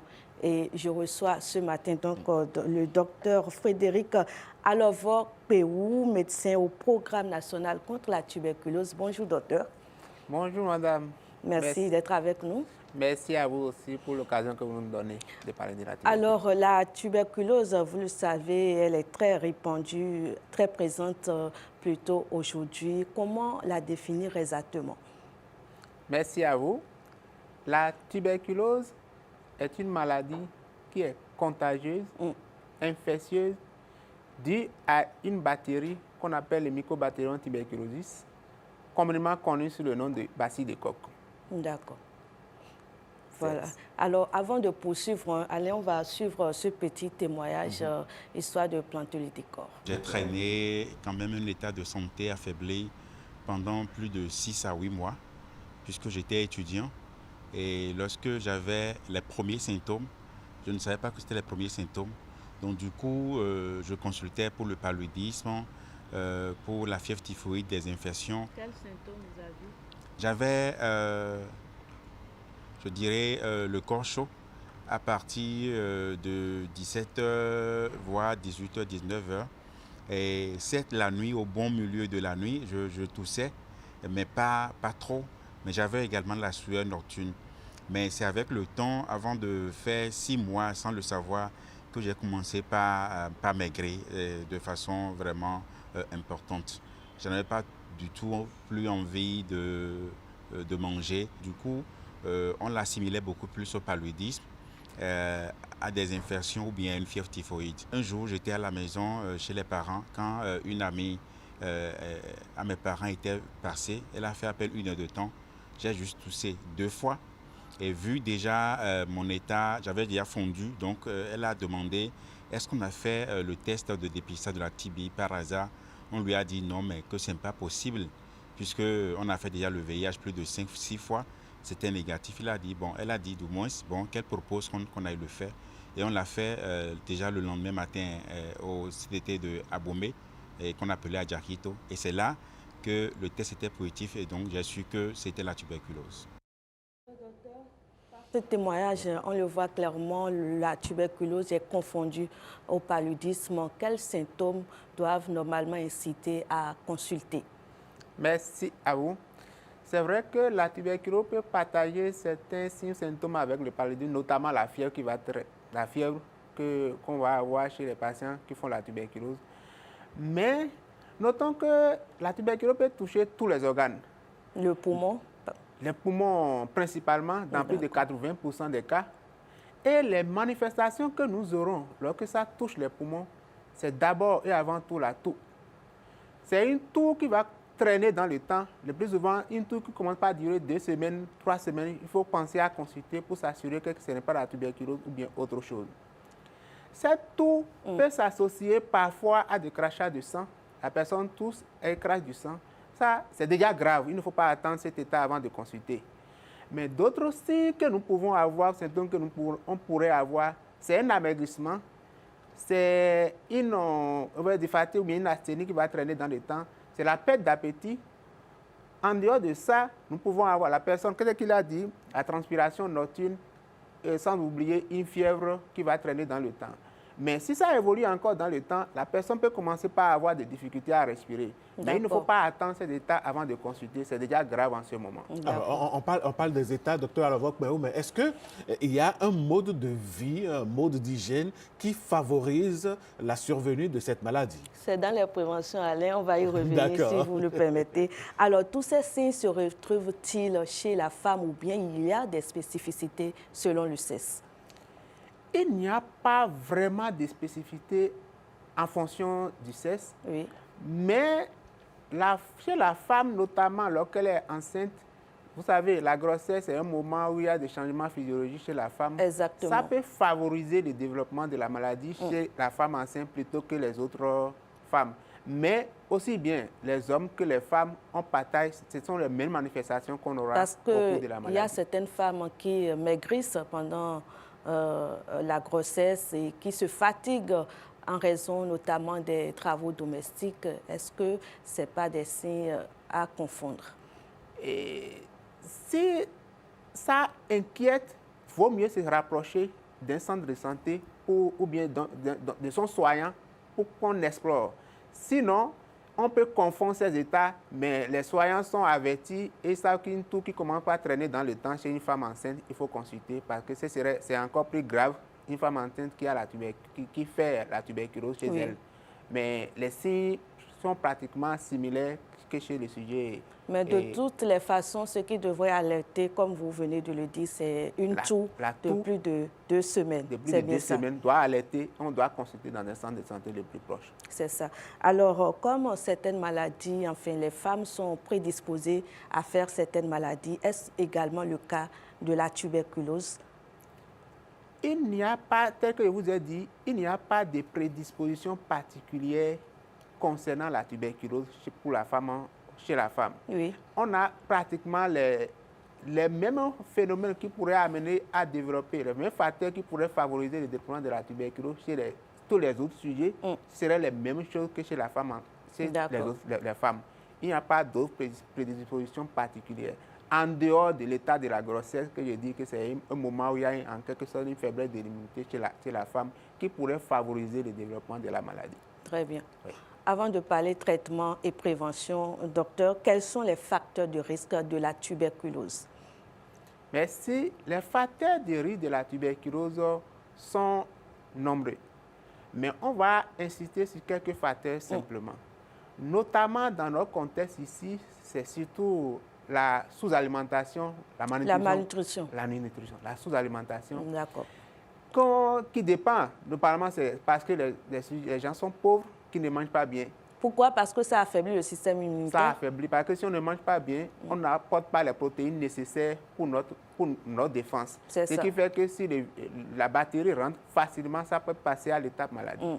En dehors de la malnutrition et des conditions de vie précaires, nous pouvons citer certains modes de vie, notamment le tabagisme, l'alcoolisme et la toxicomanie. C'est vrai, il y a certaines maladies qui peuvent affaiblir l'immunité, notamment l'infection à VIH et le diabète, qui pourront faire que les sujets seront plus faibles et ils pourraient développer la maladie. D'autres facteurs qu'on pourrait citer, c'est la vie dans une zone où il y a assez de cas de tuberculose. Là, facilement, ces sujets peuvent étant donné que la maladie est contagieuse. L'autre chose, ce sont les enfants, surtout les enfants au bas âge, vu que le système immunitaire n'est pas encore au point, facilement, il peut développer la maladie, contrairement aux autres sujets. Alors, comment se déroule chez nous aujourd'hui le dépistage et le suivi médical chez la femme, la jeune femme, comparé justement à la femme enceinte? D'ores et déjà, il faut dire qu'il n'y a pas un dépistage particulier à la femme que chez les autres sujets. C'est le même système de dépistage qui est mis en place sur le terrain. Et sur le terrain, tout sujet présentant une toux qui dure 2 semaines ou plus doit se rendre dans un centre de dépistage et de traitement de la tuberculose. Ces centres qui sont présents dans toutes les 77 communes de notre pays, nous en avons aujourd'hui 94. Vous comprenez avec moi, il y a certaines communes qui en ont plus d'un centre de dépistage et de traitement de la tuberculose. Et lorsqu'ils se rendent dans ces centres, le dépistage est gratuit Et donc, dès qu'on dépiste quelqu'un, normalement, la personne est mise sous traitement et le traitement aussi est gratuit. Il est gratuit. D'accord. Les sujets qui sont loin, normalement, du lieu où on a fait le dépistage, on peut les envoyer vers un centre le plus proche d'eux pour le suivi du traitement. Et les enfants, on sait qu'à la naissance, on vaccine les enfants au BCG. Est-ce qu'il y a risque pour eux quand même de développer les formes graves ou je ne sais pas, les formes de résistance? C'est surtout à cause de ça. Vous savez, je vous ai dit tantôt que les enfants au bas âge, vu que leur système immunitaire n'est pas encore mis en place complètement, facilement, et ils présentent plus de risques de développer la maladie. Mais la vaccination à la naissance, la vaccination au BCG à la naissance, c'est vrai, ça n'empêche pas l'enfant de faire la maladie, mais ça empêche l'enfant de développer des formes graves de la maladie. C'est surtout ça. Donc, c'est vrai, certains sujets se disent, lorsqu'on est vacciné, pourquoi on développe encore la maladie? Notons que la vaccination n'empêche que de faire les formes graves de la maladie, surtout chez l'enfant. Docteur, par les témoignages, on a su que le traitement de la tuberculose se fait avec plusieurs molécules selon les formes de tuberculose. Alors, chez la femme enceinte, comment se fait le suivi? Est-ce que les jeunes femmes, ou bien les femmes qui allaitent, je veux dire, prennent le même traitement? Ou bien il y a des solutions alternatives? Merci. Aussi bien chez la femme que les autres sujets, la forme la plus fréquente de tuberculose que nous rencontrons, qui est dans la forme simple, plus de 99% des cas, le traitement est le même aussi bien chez l'enfant, chez tous les sujets, sans pas de particularité chez l'enfant et la femme, les femmes, ni les femmes enceintes. Tout le monde peut prendre les médicaments. Ça pourrait affaiblir le fœtus? Non, pas de risque concernant le fœtus. Et pour revenir sur le traitement, c'est un traitement qui dure 6 mois avec des contrôles au 2e, 5e, 6e mois et à la fin des 6 mois. Parlant justement de traitement, est-ce que, par expérience, ceux qui font ce traitement-là, est-ce que la maladie guérit complètement? Voilà, sur une échelle de 1 à 10, à combien évaluez-vous l'efficacité du traitement? Ceux qui sont mis sous traitement, plus de 80%, plus de 90% de nos patients, chaque année, sont déclarés guéris. Pour ne pas dire 100%. Nous n'avons pas les 100% parce que, vous savez, les sujets consultent parfois tardivement, au stade de complications.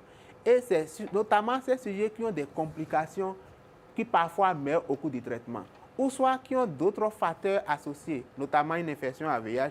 Parfois, ces sujets peuvent mourir au cours du traitement. C'est surtout ça qu'on a. Mais s'agissant de l'efficacité du médicament, le médicament même est efficace à 100%. Ce sont ces facteurs qui font que nous perdons certains patients au cours du traitement. Et quel est le plus gros challenge actuellement pour le PNT? Le plus gros challenge pour nous, c'est surtout d'abord que les sujets qui ont des symptômes consultent tôt.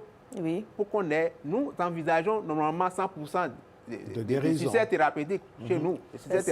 Pardon. Donc, ce qui suppose qu'on consulte tôt, ça nous donne des marges de manœuvre normalement pour pouvoir guérir tout le monde. Et l'autre chose, c'est que les sujets déjà qui sont sous traitement, qu'ils observent correctement le traitement. Parce que c'est 6 mois de traitement, il faut le dire. 6 mois de traitement pour la forme la plus courante que nous rencontrons chez nous. D'accord. Chez nous. OK. Le fait d'aller à l'hôpital pour consulter, ce n'est pas spécifique à la tuberculose seulement. Il faut dire aux téléspectateurs que dès que vous sentez un mal qui semble persister, il faut consulter. Absolument. Rendez-vous rapidement à l'hôpital. Alors, est-ce qu'il y a des difficultés aux femmes d'accéder au traitement? Pas vraiment. Il n'y a pas de difficultés particulières qui soient inhérentes aux femmes, contrairement. J'entends par difficulté, par exemple, la stigmatisation, le travail domestique, je ne sais pas, tout cet ensemble-là qui pourrait freiner ou constituer un obstacle au traitement de la tuberculose chez la femme. Vous savez, si quelqu'un fait la tuberculose, normalement, l'entourage devrait l'accompagner. Et même le manque d'information. Oui. Le manque d'information. L'entourage devrait l'accompagner. Ce n'est pas que la femme. Nous tous, nous avons les mêmes. Nous pouvons faire la maladie un jour. C'est parce que certaines personnes ont plus de facteurs, des risques aujourd'hui, peut-être qu'ils font la maladie. Mais au cours de notre vie, on peut tous développer la maladie. Donc, il ne faut pas mettre les femmes de côté et les comparer aux hommes que c'est parce que certainement elles ont eu à faire quelque chose qu'elles développent la maladie. Non. Il faut mettre ça de côté. Nous pouvons tous faire la maladie. Et c'est l'occasion même d'inciter dessus. On doit accompagner nos sujets qui sont malades pour qu'ils observent le traitement du début jusqu'à la fin. Par contre, en les accompagnant aussi bien, que ce soit financièrement, que ce soit psychologiquement, ça va les aider à suivre bien le traitement jusqu'à la fin. Et ça constitue aussi une protection pour nous-mêmes.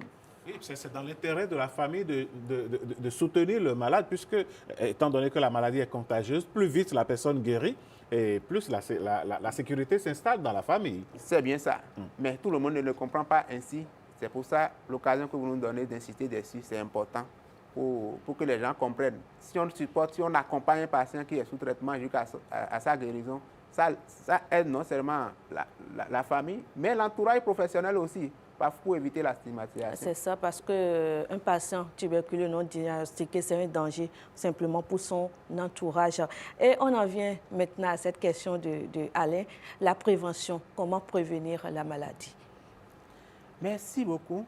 La prévention, ça passe déjà par une consultation précoce dès qu'on a les symptômes évocateurs de la maladie. Oui. Parce que dès qu'on dépiste quelqu'un, qu'on met la personne sous traitement, là, on rompt la chaîne de transmission.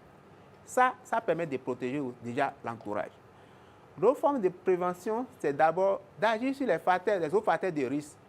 Si la personne était infectée par le VIH, de suivre correctement son traitement. Si des sujets diabétiques, de suivre correctement les traitements. Et des gens qui sont tabagiques connus, alcooliques connus, bien des toxicomanes, de penser au sevrage. Là, ça va permettre à l'organisme d'être un peu plus, je vais dire, non immunodéprimé pour pouvoir se défendre contre les microbes, alors que ce serait là. L'autre forme de prévention, c'est surtout la vaccination des enfants à la naissance. Et chez nous, à l'hôpital, les sujets contactent des patients qui sont des tuberculeux, nous les mettons sur un traitement de prévention pour éliminer les microbes qu'ils ont pu inhaler avant que la maladie ne se développe. Mais il y a chez certains patients, une fois le traitement à terme, refont la maladie. À quoi cela est dû, docteur? C'est vrai, ce sont des cas rares, mais ça peut arriver.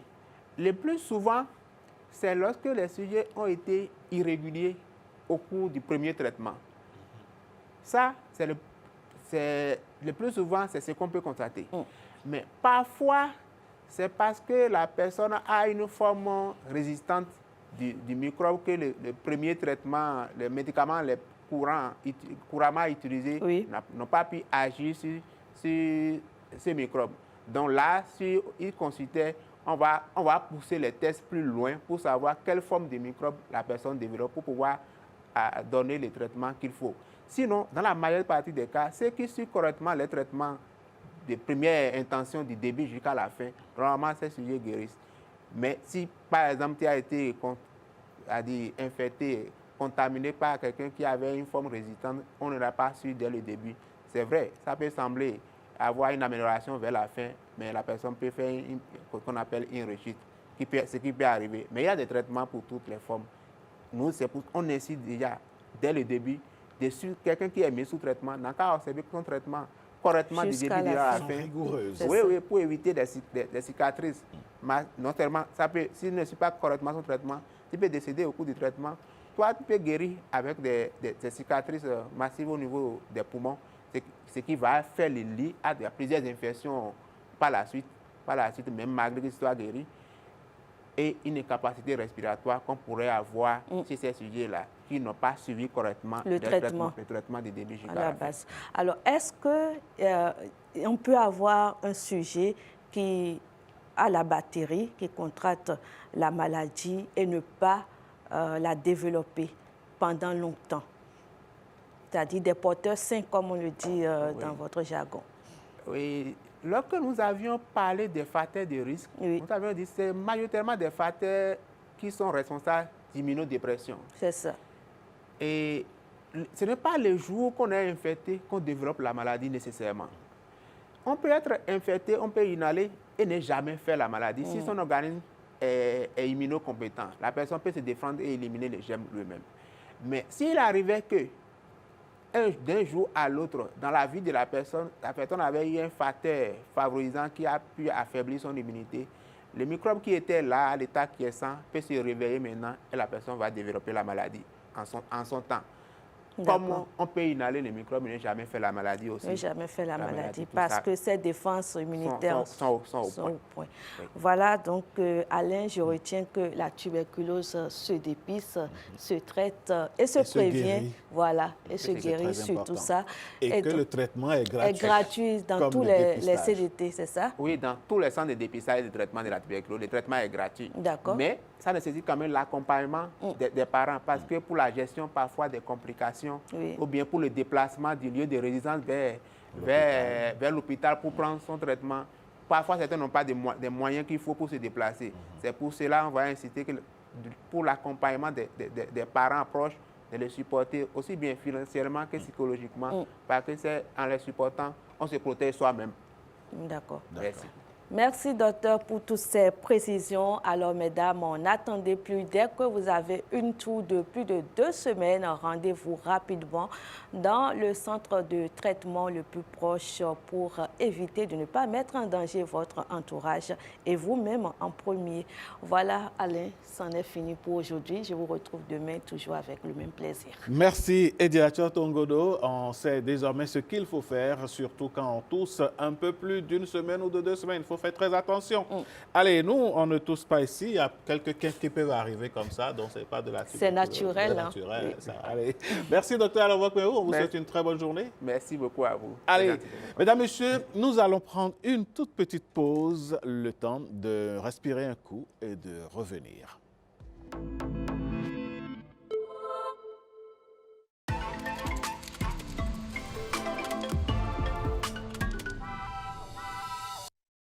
Il y a quelques années, tout était lent. Papier, aller-retour, file d'attente interminable. Aujourd'hui, tout a changé. Ici, chaque vie a une trace, une identité, grâce à l'ANIP. Aujourd'hui, tout commence dès le premier cri. L'agent de santé déclare la naissance avec un simple téléphone sans Internet. Les parents finissent au guichet du centre de santé ou à la mairie pour la complétude des informations et l'enregistrement de la naissance. En moins de 48 heures, ils reçoivent le numéro personnel d'identification, le NPI, par SMS et peuvent demander l'acte de naissance en ligne. Moi, je trouve cela magique. Naître, avoir une existence juridique sans protocole, parce qu'on a la chance d'appartenir à une nation dont les dirigeants ont de la vision et la volonté politique. Depuis le 1er avril 2021, chaque enfant reçoit son NPI dès l'enregistrement de sa naissance au Registre national des personnes physiques. Ceux nés avant cette date l'obtiennent à travers le RAVIP. Je me souviens du jour où j'y suis allée. Mes données biographiques, mes empreintes, ma photo, ma signature, tout a été enregistré. C'était plus qu'une formalité. C'était la reconnaissance officielle de mon identité par mon pays. Grâce à cela, j'ai obtenu mon acte de naissance sécurisé, ma pièce d'identité, j'ai pu acheter et enregistrer ma carte SIM et à 18 ans, mon nom est apparu automatiquement sur la liste électorale. Et puis est venu le jour où je me suis installée et ai déclaré mon chez-moi. Avec mon NPI et celui de mon témoin, le chef de quartier a déclaré ma résidence en quelques secondes directement depuis son téléphone, sans Internet, grâce à un simple code USSD. Ma résidence était alors mise à jour dans le Registre national des personnes physiques. Ainsi, l'État sait où nous sommes pour mieux nous servir. Moi, j'appelle cela la proximité numérique. Quand Dosso a décidé de m'épouser, nous n'avions besoin que de nos NPI et de ceux de nos témoins. L'officier d'état civil a déclaré notre union dans le système ANIP.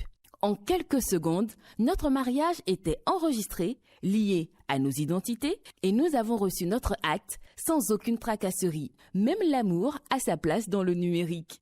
Quand mon grand-père est décédé, le médecin est venu constater le décès. Avec le certificat, nous sommes allés chez le chef quartier qui a demandé nos NPI. En quelques instants, avec son téléphone, il a déclaré le décès. L'ANIP a délivré l'acte et mon grand-père a été inscrit au fichier national de l'état civil comme décédé et automatiquement radié de la liste électorale.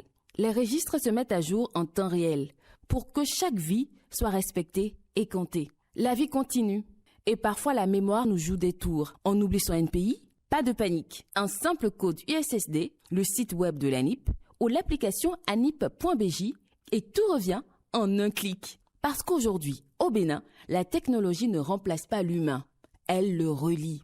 Et pour demander une carte d'identité, plus besoin de courir. Tout se fait en ligne, depuis chez soi. Et ce n'est pas tout. Les institutions se parlent désormais. La protection sociale, l'emploi, les transports, les impôts, la justice, les opérateurs mobiles, tout est lié, fluide, transparent. Parfois, je me dis que mon grand-père serait fier de voir son pays grandir et se moderniser. Derrière chaque numéro, il y a une vie, une appartenance, un espoir. L'ANIP bâtit le cadre de confiance qui unit les citoyens et ouvre les portes de l'éducation, de la santé, de la finance, de la citoyenneté et des services sociaux, tels que la protection de l'enfance, l'aide sociale et la microfinance. ANIP, l'identité qui accélère le développement du Bénin.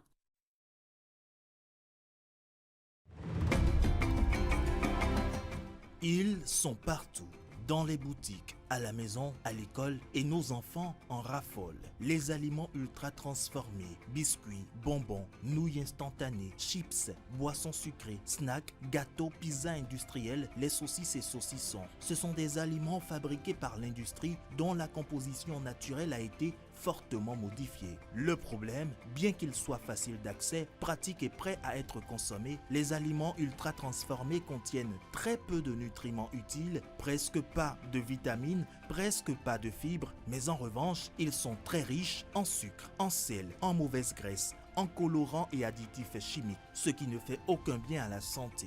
Prenons quelques comparaisons simples. Une canette de boisson sucrée de 33 centilitres, c'est environ 8 morceaux de sucre. Pourtant, l'OMS recommande de réduire la consommation des sucres ajoutés. Les nutritionnistes conseillent de ne pas dépasser l'équivalent de 4 morceaux de sucre ou 4 cuillères à café de sucre en poudre par jour. Prenons un paquet de nouilles instantanées. C'est l'équivalent de plusieurs sachets de sel en une seule portion. À force d'en consommer, ces aliments fatiguent le cœur, le pancréas et augmentent le risque de maladies chroniques même chez les enfants et les jeunes. Alors que faire? La solution est simple. Manger local, manger frais, manger naturel. Fruits et légumes, légumineuses, poissons, œufs, viande maigre. La règle est donc claire. Moins d'aliments ultra transformés, plus d'aliments naturels. Préserver sa santé, c'est possible en faisant les bons choix dès aujourd'hui. Ceci est un message de l'Agence nationale de l'alimentation et de la nutrition. ANAN, comprendre pour agir en faveur de la nutrition. Pour une femme enceinte, bien se nourrir, c'est prendre soin de son bébé dès le ventre. Dans nos villages et nos villes, les aliments locaux regorgent de richesses nutritionnelles. Manger varié et équilibré, du maïs, du mil, du manioc ou du riz pour l'énergie. Des légumes verts comme l'amarante et le moringa. Des fruits de saison comme la papaye et la mangue. Ajoutez à votre assiette des protéines, du poisson, des œufs, des légumineuses comme le niébé. Pensez aussi à boire beaucoup d'eau et à consommer du lait ou du fromage. Évitez les aliments trop gras, trop sucrés ou transformés. Une maman bien nourrie, c'est un bébé en bonne santé, prêt à affronter l'avenir. Mangez local, mangez équilibré pour offrir à votre enfant un bon départ dans la vie. Ceci est un message de l'Agence nationale de l'alimentation et de la nutrition. ANAN. Comprendre pour agir en faveur de la nutrition. Les épices, alliées de notre santé. Les épices, ce ne sont pas seulement des saveurs. Elles participent aussi à la protection de notre santé. Consommer régulièrement des épices, c'est faire du bien à son corps. Le curcuma, par exemple, est reconnu pour ses capacités à détoxiquer notre organisme et participe à son bon fonctionnement. Le gingembre, quant à lui, aide à la digestion et soutient les défenses naturelles du corps. Les substances contenues dans le gingembre aideront à améliorer le métabolisme. La cannelle peut contribuer à une meilleure régulation du sucre dans le sang, surtout lorsqu'elle est consommée avec modération. Le poivre noir, quant à lui, facilite la digestion et aident l'organisme à mieux utiliser certains nutriments. Qu'en est-il alors de l'ail et de l'oignon? Ils sont largement utilisés dans notre alimentation traditionnelle. Ils participent à la protection du cœur, aident à lutter contre certaines infections et renforcent l'immunité. Comment alors bien utiliser les épices? D'abord, les consommer crus ou légèrement cuites et puis éviter les cuissons longues qui détruisent leurs bienfaits. En résumé, les épices ne servent pas seulement à relever le goût des plats, elles soutiennent la digestion, renforcent le corps et participent à une alimentation saine. Ceci est un message de l'Agence nationale de l'alimentation et de la nutrition. ANAN, comprendre pour agir en faveur de la nutrition. Ils sont partout, dans les boutiques, à la maison, à l'école, et nos enfants en raffolent. Les aliments ultra transformés, biscuits, bonbons, nouilles instantanées, chips, boissons sucrées, snacks, gâteaux, pizzas industriels, les saucisses et saucissons. Ce sont des aliments fabriqués par l'industrie dont la composition naturelle a été fortement modifié. Le problème, bien qu'il soit facile d'accès, pratique et prêt à être consommé, les aliments ultra transformés contiennent très peu de nutriments utiles, presque pas de vitamines, presque pas de fibres, mais en revanche, ils sont très riches en sucre, en sel, en mauvaise graisse, en colorants et additifs chimiques, ce qui ne fait aucun bien à la santé.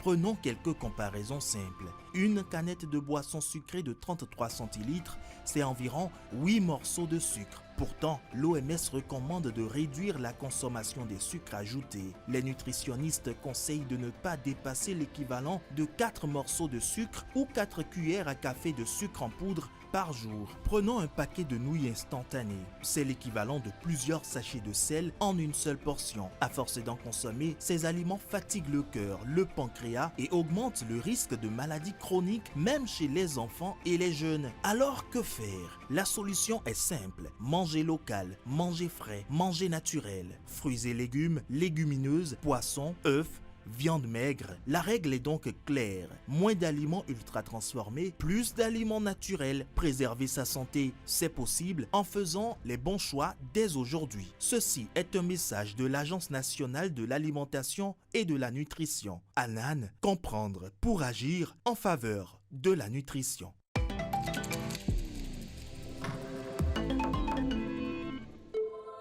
Mois de mars, mois de la femme, mais beaucoup plus, mois des événements culturels dans notre pays.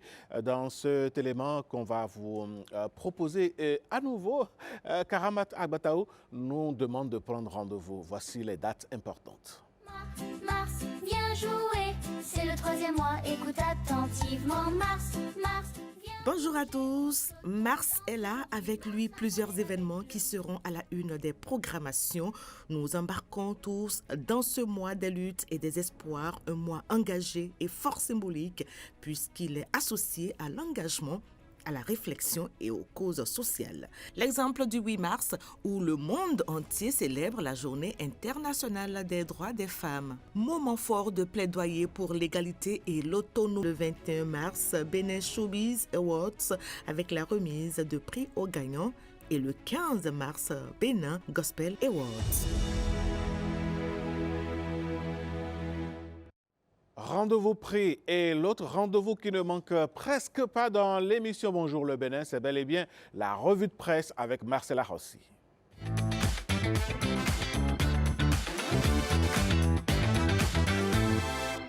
Marcel, bonjour. Alain, bonjour. Bonjour à tous. Ce matin, la presse met en miroir deux dynamiques.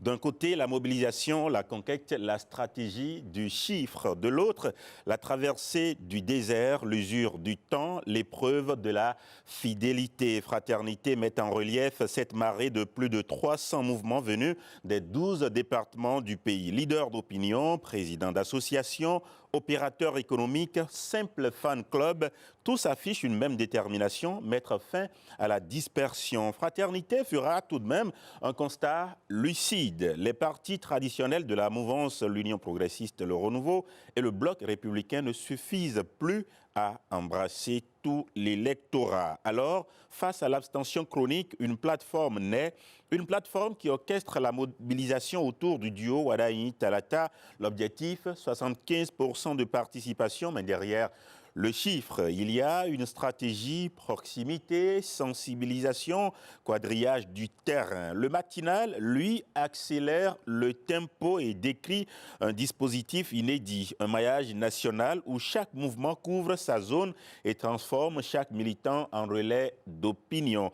Le matinal insiste encore, il faut faire sortir le peuple béninois, transformer le scrutin en démonstration de force. Et pendant que la mouvance structure l'enthousiasme, un autre journal scrute le doute. Gaskiani Info choisit une autre lumière, plus crépusculaire. Cette fois-ci, il interroge l'avenir du parti Les Démocrates, héritier politique de Thomas Boniaï. Le journal parle de vide institutionnel, de 7 longues années sans député, sans conseiller communaux, sans candidat présidentiel, 16,14% des suffrages aux législatives, mais l'exigence des 20% par circonscription transforme la performance en échec. Tout simplement, Gaskiani Info prévient, sans élus, un parti devient une abstraction. Plus de relais locaux, plus de présence aux cérémonies, plus d'intercesseurs pour les doléances quotidiennes. Le risque, la tentation du départ, le ralliement ou le silence tout court. Le journal évoque les fragilités internes, la question de la succession, l'âge et la santé du doyen Boniaï, les rivalités latentes. Il rappelle en conclusion que c'est dans le silence des années sans mandat que se forge ou se défait le destin des grandes formations politiques. Ainsi va la presse ce matin. Merci à vous, Marcel Akhossi. Ainsi prend fin également cette émission, le numéro d'aujourd'hui. On se donne rendez-vous demain, par la grâce de Dieu, toujours avec le même plaisir et la même détermination. Vous, amis téléspectateurs, ne changez pas vos positions d'écoute. Restez fidèles au programme de Bénin TV et à demain.